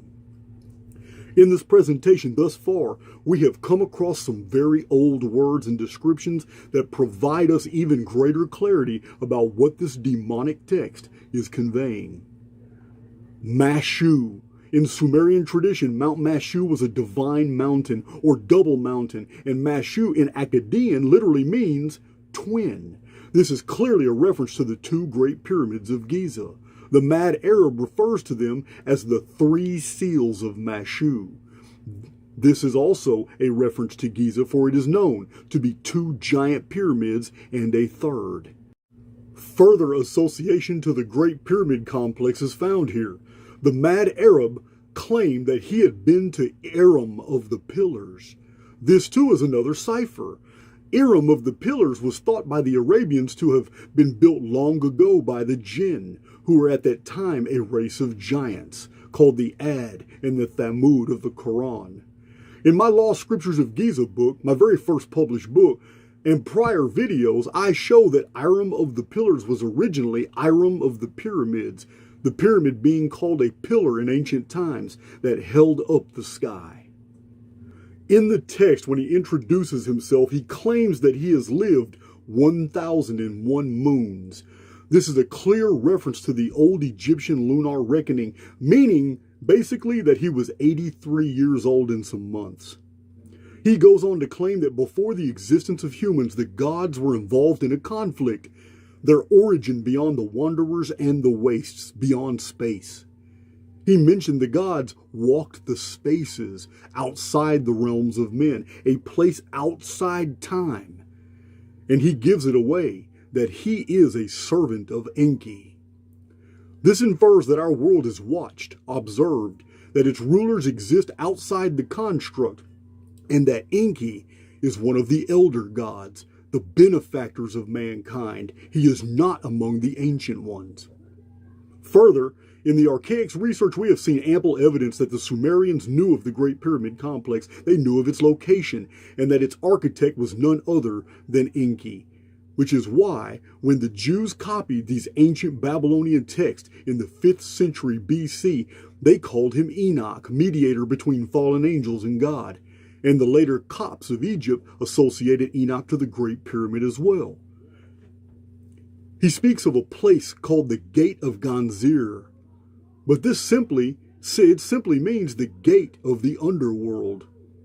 He explains that he has traveled the world and found the long-dead ruins of former civilizations before he makes this most incredible statement. The mad Arab said, And these civilizations were destroyed because of the knowledge contained in this book. I have, at last, found the formulae by which I passed the gate Arzir. I have found fear. I have found the gate that leads to the outside. Experts on the Necronomicon assert that the gate Arzir is the formulas the mad Arab refers to, that a knowledge of the formula is what opened the gate to the outside. Outside the simulacrum. Said another way, whole civilizations have been obliterated because they had discovered the formula to open the gate to the outside before the times. The formula revealed is a pentagram, the gate to the outside. This was said to be derived from an ancient civilization, the Magan, who we know were Sumerians who lived far away from Sumer. The pentagram was called the Arab in Sumerian, and in my book, Anunnaki Homeworld, I go into great detail on how these two ancient syllables, the R and the Ub, are attached to ancient cataclysms and are found everywhere in conjunction with another in the Old Testament, always in a negative connotation. The five-pointed Arab is the geometrical depiction of the number 1080, for it is comprised of 10 angles of 108 degrees. Further, a five-point geometry when depicted three-dimensionally becomes a pyramid. 4 points are at the base and 1 at the apex. The formulas of the ancient world were hidden in geometrical relationships. This 1080 specifically links the gate to the outside with the Great Pyramid, for as I show in my video, Coffin Text Mystery 1080, the evidence that 1080 is the number for the Great Pyramid throughout antiquity is simply overwhelming. From the Magan knowledge, the mad Arab goes on to describe what terrified him. But we must recall, he is conveying all of this from the perspective of the jinn that possessed him. He wrote, I learned too of the frightful beings who dwell beyond the astral spirits, who guard the entrance to the temple of the lost, of the Ancient of Days. Of course he would be frightened. He was jinn, and these he describes are holy, for this title is found only in one passage in the entire Bible. It is a description of God, the Ancient of Days. So we're confronted here with one of admittedly darkest, wickedest texts of demonic literature, calling upon the rarest and most obscure title of God found in the Old Testament, the Ancient of Days. This title is a reminder of the fact that in the most distant times, only days were counted in all the calendar systems. Dropping this title in the Book of the Names of the Dead was no accident. Ciphers, codes, padding text, cross-textual referencing, and pattern recognition all come natural to me because these were standard practices in the medieval and dark ages when scribes wrote masterpieces of literature on the surfaces, but packed them with the ciphers that unlocked the real secrets they contained. This practice was to conceal their contents from the church, from the Inquisition, and from those deemed unworthy of these revelations. The Necronomicon is communicating to us to look at the Ancient of Days, and to examine this title, we must go to the Bible. In the book of the prophet Daniel, we read, I beheld till thrones were cast down, and the Ancient of Days did sit, whose garment was white as snow, and the hair of his head like the pure wool. This throne was like a fiery flame, and his wheels as a burning fire. I saw in the night visions, and behold, one like the Son of Man came with the clouds of heaven, and came to the Ancient of Days, and they brought him near before him. Then to him was given dominion and glory and a kingdom, that all peoples, nations, and languages should serve him. His dominion is an everlasting dominion, which shall not pass away, and his kingdom the one which shall not be destroyed. Until the Ancient of Days came, and judgment was given to the saints of the Most High, and the time that the saints possessed the kingdom. This is all in the book of Daniel chapter 7. The cipher must be taken into context of the mad Arab's message. This jinn declared that the civilizations of men were destroyed because they keep discovering the formula on how to open the gate to the outside. Resets, cataclysms, but mankind will be rescued, for the Ancient of Days will build a kingdom which will not be destroyed. The Necronomicon infers the reset cycle will end by the use of a formula that opens the gate to the outside. That the reference to the Ancient of Days was no accident is proven by the presence of yet another cipher in the text. In the section, The Conjuration of the Watcher, the mad Arab declares that the formula I received from the scribe of Enki, our master. Here we have a jinn admitting he serves Enki, who is admittedly a benefactor to the human race against the Ancient Ones. The passage contained the term Watcher, which is a title for an order of angels found only in one book of the entire Bible, the same that contains the Ancient of Days, the Book of Daniel. But we're not done. For the Necronomicon text, this compilation of supposedly the most wicked writings next unveils an epic secret to the diligent student seeking gnosis. The mad Arab wrote that these are, quote, signs of the rock of my initiation, unquote. The mad Arab capitalized rock. And with this revelation, we are confronted with the message embedded in this allegedly demonic text. In Psalms 18, we have two references to God being called the rock, which leads to the other biblical references to God as being referred to as the stone, such as Psalms 118. The stone the builders rejected is a reference to the avatar of God, also called the chief cornerstone, the Savior who will come to set the captives free. These are images of one who will complete the Great Pyramid monument, which has a flat top where a gigantic capstone should sit, but it has never been placed. In my Giza playlist are many videos where I explain that the entire pyramid is not only a calendar, but it is also a series of prophecies, and the entire monument serves as a gate. It is the Phoenix Gate. It is the Gate of Yaxakak, a gate that cannot be activated until it is complete. The Gnostic Hermetic text, called the Shepherd of Hermas, has always had the ciphers and the answers. It perfectly explains. The chief cornerstone is both the head of the corner, the capstone, and he is the gate. So here, buried in the shadows of the dark scriptures, hidden away from the prying eyes of the agents of the papacy, concealed from the witch-burning fanatics who think themselves allied to God, here in the devil's own testament, we find a perfect recognition of a holy truth. He comes to set the captives free of resets, the continuous destructions and the tyranny of the ancient ones. He is the gate to the outside. In the introduction to this video, I said that I would share something of interest about Aleister Crowley and his own Necronomicon.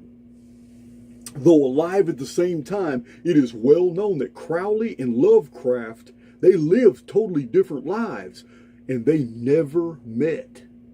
In 1904, Crowley visited Cairo, Egypt, and claims something very unusual.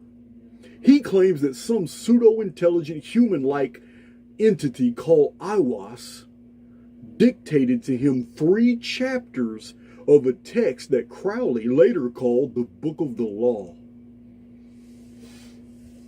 Crowley spent the rest of his life trying to decipher this text, which many called Crowley's Necronomicon, which was also about deciphering ancient secret formulas and mirrored many passages in Lovecraft's version of the Necronomicon. What makes this so weird is that the spirit or the possessed human Aiwass sounds exactly like Egypt's longest running Egyptologist, who many of us know is actually a member of an intelligence agency in strict control of information at the Giza Plateau. His name is Zawi Hawass, who even today heavily restricts access to the Great Pyramid unless one is willing to parrot the lie that the pyramid was built by Khufu, an Egyptian pharaoh. Absolute BS. Now, in this video, I shared many elements of Lovecraft's Necronomicon that refer to the Great Pyramid of Giza as the subject matter of these dark passages. So you should not be surprised to learn that Aleister Crowley received his version of the Necronomicon, the Book of the Law, in the shadow of the Great Pyramid of Giza. Thus far, I have provided you 3 published books and 82 videos on the Phoenix object. I have also provided 3 published books and the entire Anuna Files playlist of videos on the Nemesis X object. These 2 objects appeared many times in history and both affected the populations of our world in manifold ways. But the dark satellite is a more mysterious object. The term dark satellite comes from the mystics, particularly one in the 1880s who brought the knowledge to the public. This object differs from both the Phoenix and Nemesis X. Phoenix returns in May 2040, fulfilling the 6th seal just prior to the apocalypse. Nemesis X returns in November 2046, fulfilling the prophecy calendar of the Mayan long count and the trumpet judgments of the tribulation period. And in 2052, the dark satellite will appear and release the 7 kings from the ancient vapor canopy world, who will then set up a post-apocalyptic government referred to as the Beast Kingdom in the last days. All 3 objects have their origin with Nemesis, the dark sister of our present sun. Nemesis is hidden, but her presence is concealed in the sky. It is known by her children, Phoenix, Nemesis X object, and the dark satellite. These affect our world in their appearances. And for the first time in history, all 3 objects, they will be visiting our world at the same time. They are the woes that are mentioned in the book of Revelation that unfold in the last days. Gigi Young and others have recently mentioned the dark satellite, so I felt it was time to bring the data back out for you to see. I first published about the dark satellite in 2011 in my book Anunnaki Homeworld, wherein I pretty much explained that the 2012 Doomsday Madness was all a lie, that the 13 Bactans of the Mayan calendar did not end in 2012. In fact, the reason for the error in calculation by the scholars is because of the dark satellite. I will reveal that in this video. But it didn't matter. 2012 came and went, and 200 and something authors all got rich off the fear mongering, and everybody ignored my book, telling them that they were all wrong. Such is life. About 15 years ago, I read a book from the 1880s that mentioned the dark satellite. It was written by a Christian mystic named Thomas Burgoyne, and the book is a favorite today among occultists. It is titled The Light of Egypt, Science of the Soul and Stars. We are all familiar with Zecharia Sitchin and his Earth Chronicles series, and he tells of the Anunnaki, their rogue planet Nibiru, and its lost moon. But Burgoyne published his material 96 years before Sitchin was even born. And in Burgoyne's work, we find that there is a dead planet somewhere in the sky. He wrote that wicked beings still reside inside of this dead planet, as well as in its former moon, known as the dark satellite.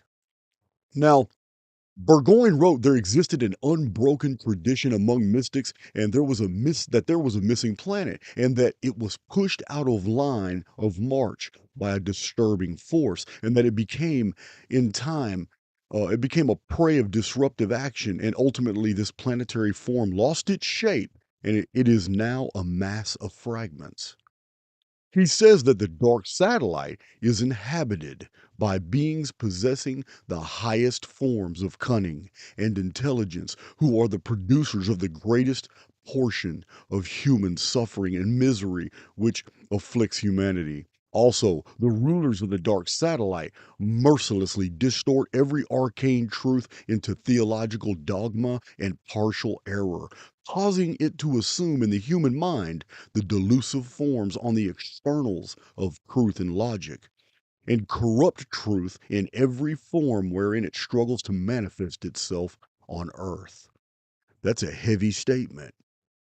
But these records are stunning, for Burgoyne had no access to the Sumerian text Sitchin studied, nor is there any evidence Burgoyne read Sumerian or even had even heard of the term Anunnaki.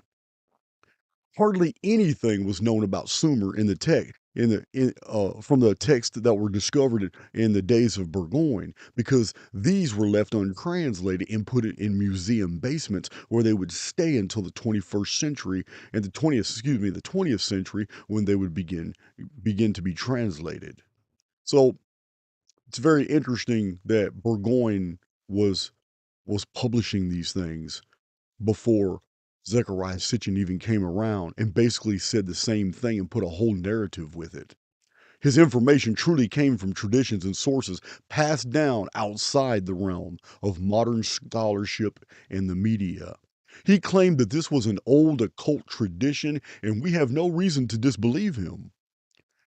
It reminds us of the strange letter of Nostradamus after his centuries were published 500 years ago, where he claimed that my writings are not my own and that I have preserved elements of the future that was written in many different texts.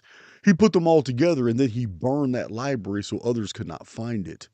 He encoded the future in a system of writings that he called the centuries, divided by quatrains. Another incredible parallel is mentioned inadvertently by Burgoyne. Sitchin wrote that the Anunnaki came to Earth in need of gold to prolong their existence. But this is a new twist introduced by Sitchin, for the occult tradition tells us differently. Burgoyne wrote that these basically these evil inhabitants of the dark satellite, they benefit by their wicked activities against humanity, which provides them a means of prolonging their external existence upon the earth. Burgoyne was explaining that the introduction of error, wickedness, evil into the world, and the fall of mankind, when humans participate in evil activities, it actually prolongs the existence of the inhabitants of the dark satellite. That doesn't sound like they came here to mine gold. For many of the former residents of the dark satellite, these have now descended to Earth already. This is Burgoyne. The occult traditions claim that the dark satellite has been here a few times in the past, and when it did, some of these beings, some of these entities came to Earth. So we take from this that there is a group of these beings already on Earth doing the bidding of the lords of the dark satellite.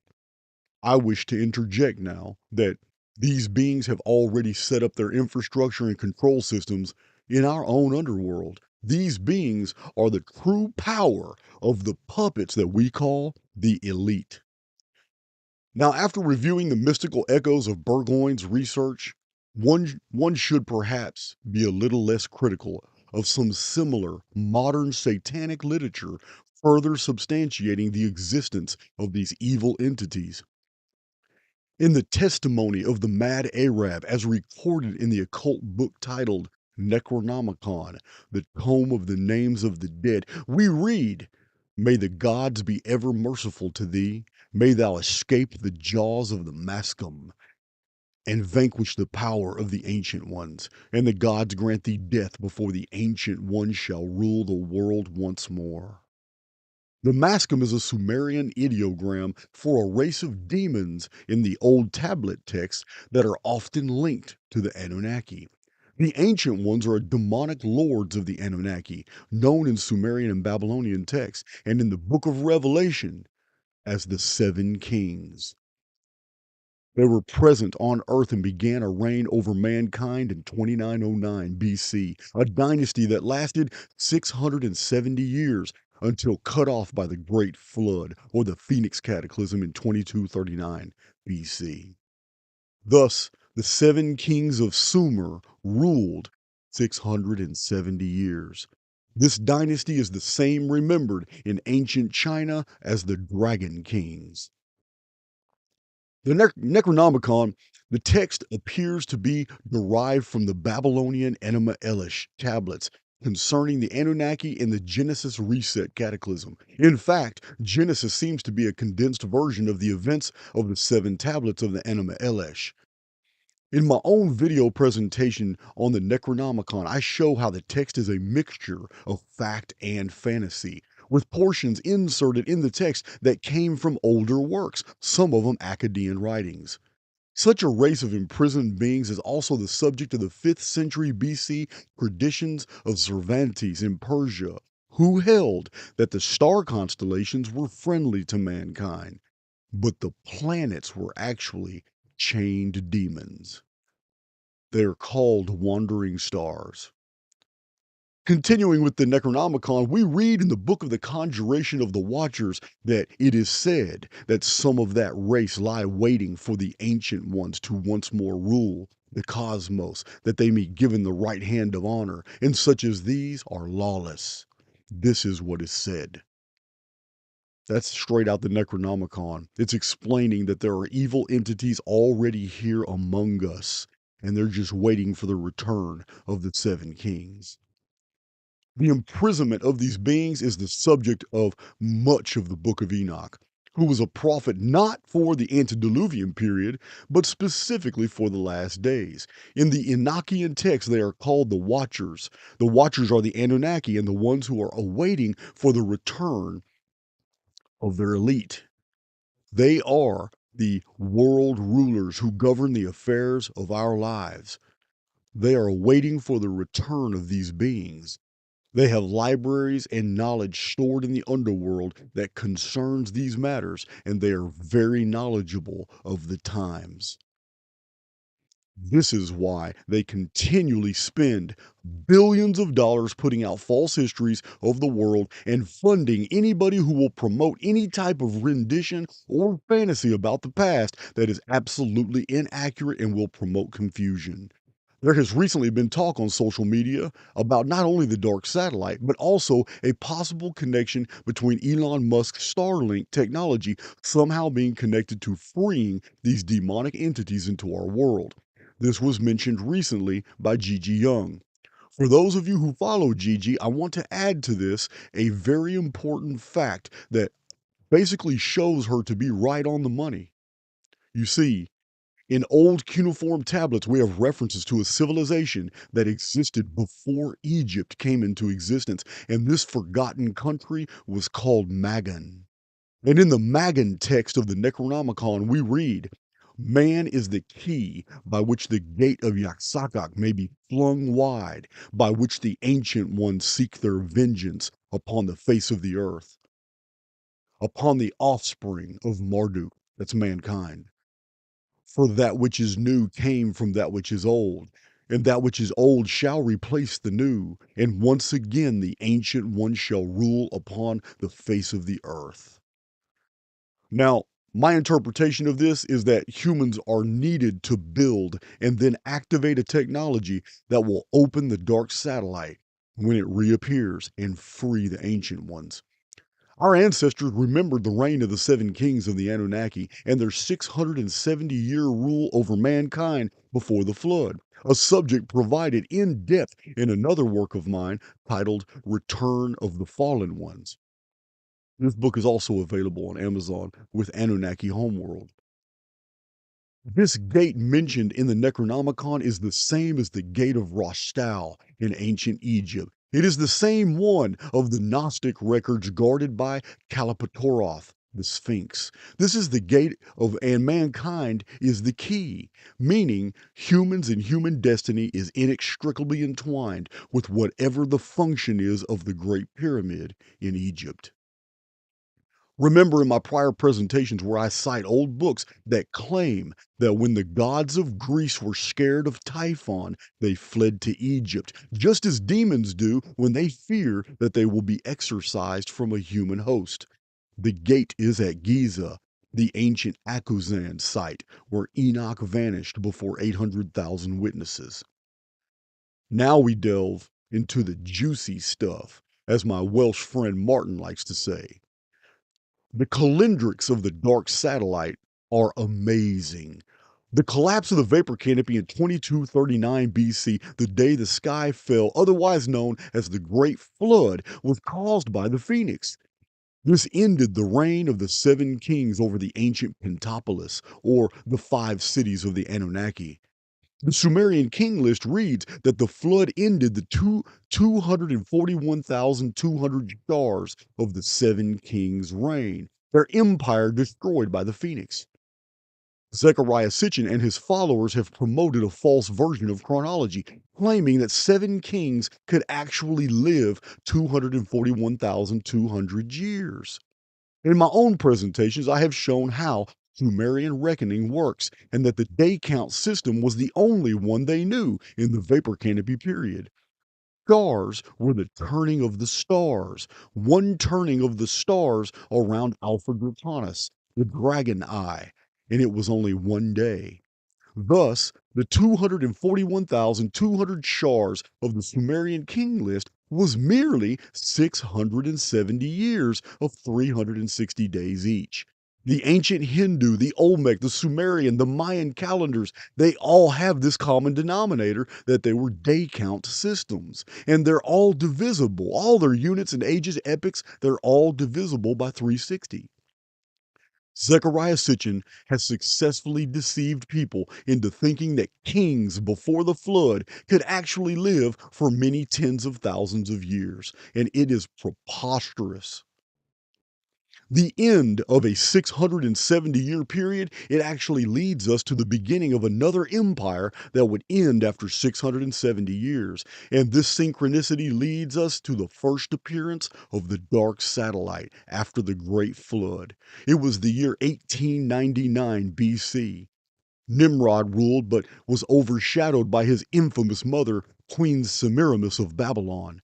Nimrod is the Hebrew rendition for the Babylonian Mardon, or Marduk, which is a Babylonian name derived from his Sumerian name, Amar-Udaak. In Akkadian, he was Merodach, and he began a construction project called Babili, or the Gate of God. In 1899 BC, the ancient ones realized that humans were building a technological structure that would open a gate, but they deemed this a threat and instantly destroyed the structure with thunderbolts from the sky, and then used technology themselves to reprogram the collective human mind into 70 different languages. Only by technology could this have happened.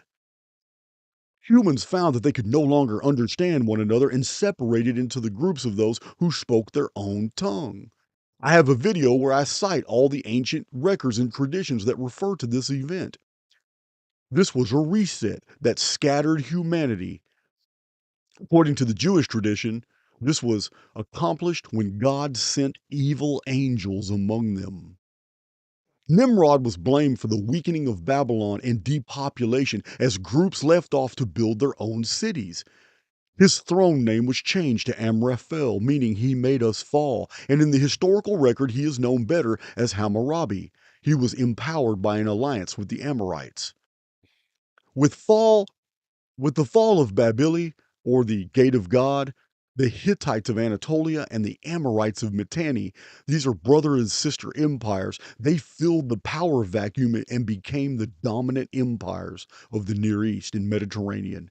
For 670 years precisely, the Amorite descended peoples built Mediterranean colonies and nations that grew in power until they participated in the war against Ilium and the fall of Troy. This was 1229 BC and exactly 670 years after the fall of Babili. It was also the exact date of the collapse of the Hittite Empire. And as I have shown in many presentations, in 1229 BC, Fortresses and cities all over the world were blasted apart with strange lightning from the skies. Can't make this stuff up, guys. 1899 BC is the date for the Tower of Babel reset as published in Chronicon with multiple sources and confirmed in the book of the biblical chronologist Stephen Jones in his work The Secrets of Time.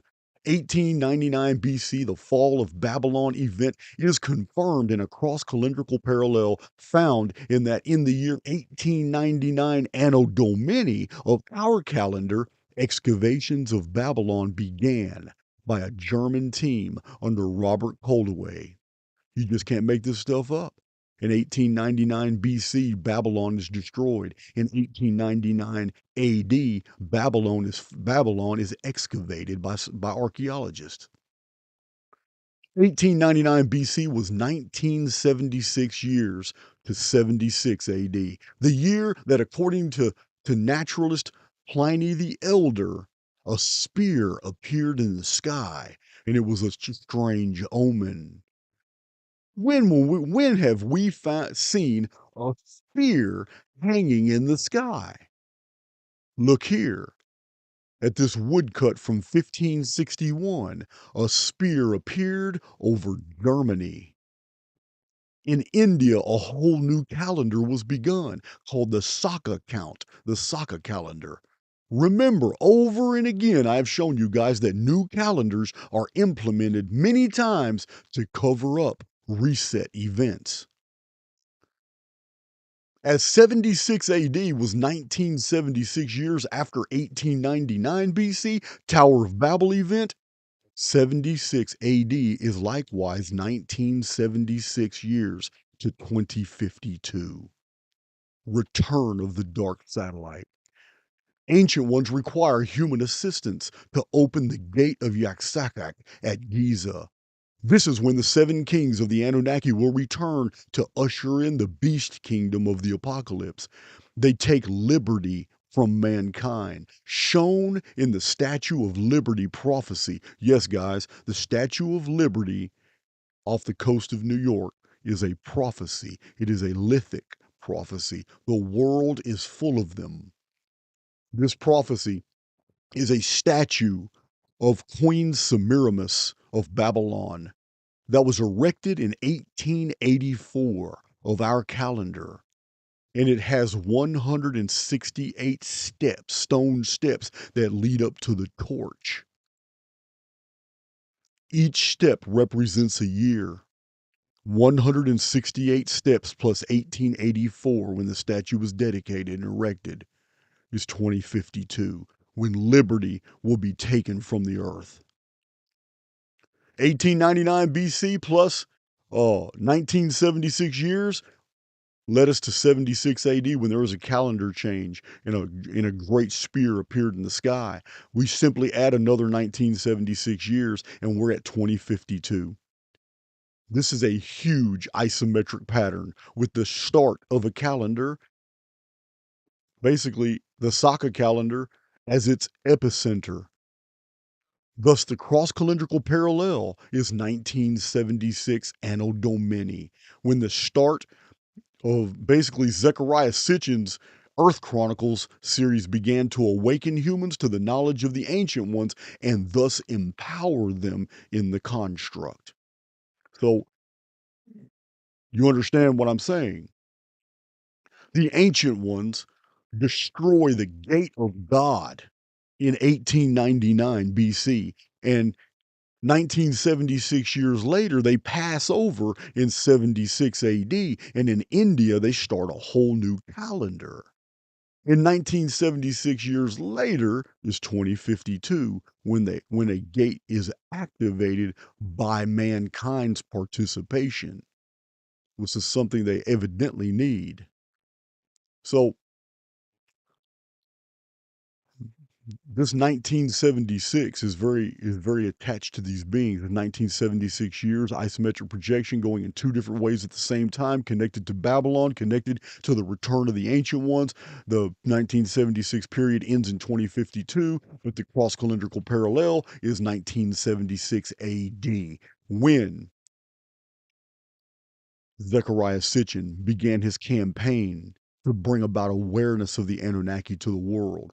Sitchin was a gatekeeper, empowered by the agents of the dark satellite. Using his work, the elite in 1976 began to educate the public on these dark entities.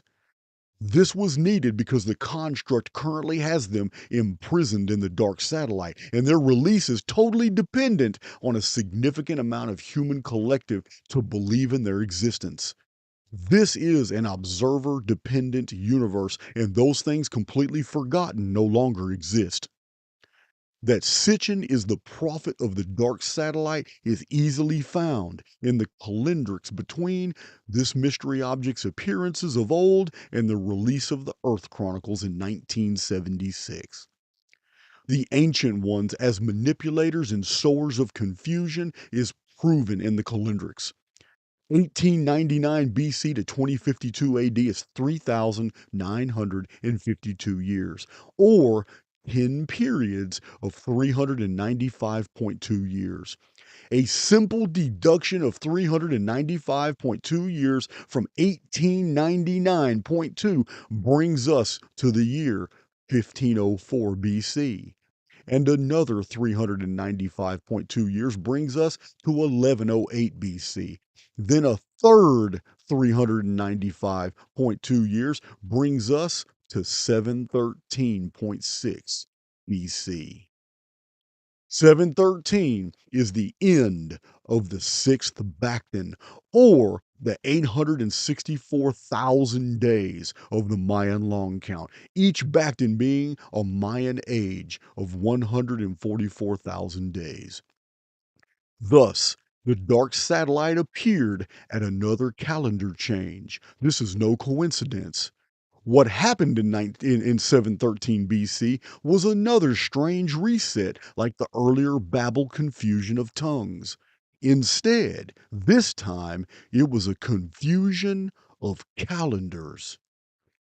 Up to this point, as I have shown in numerous presentations and in my published books, all the world recognized and used a 360-day calendar.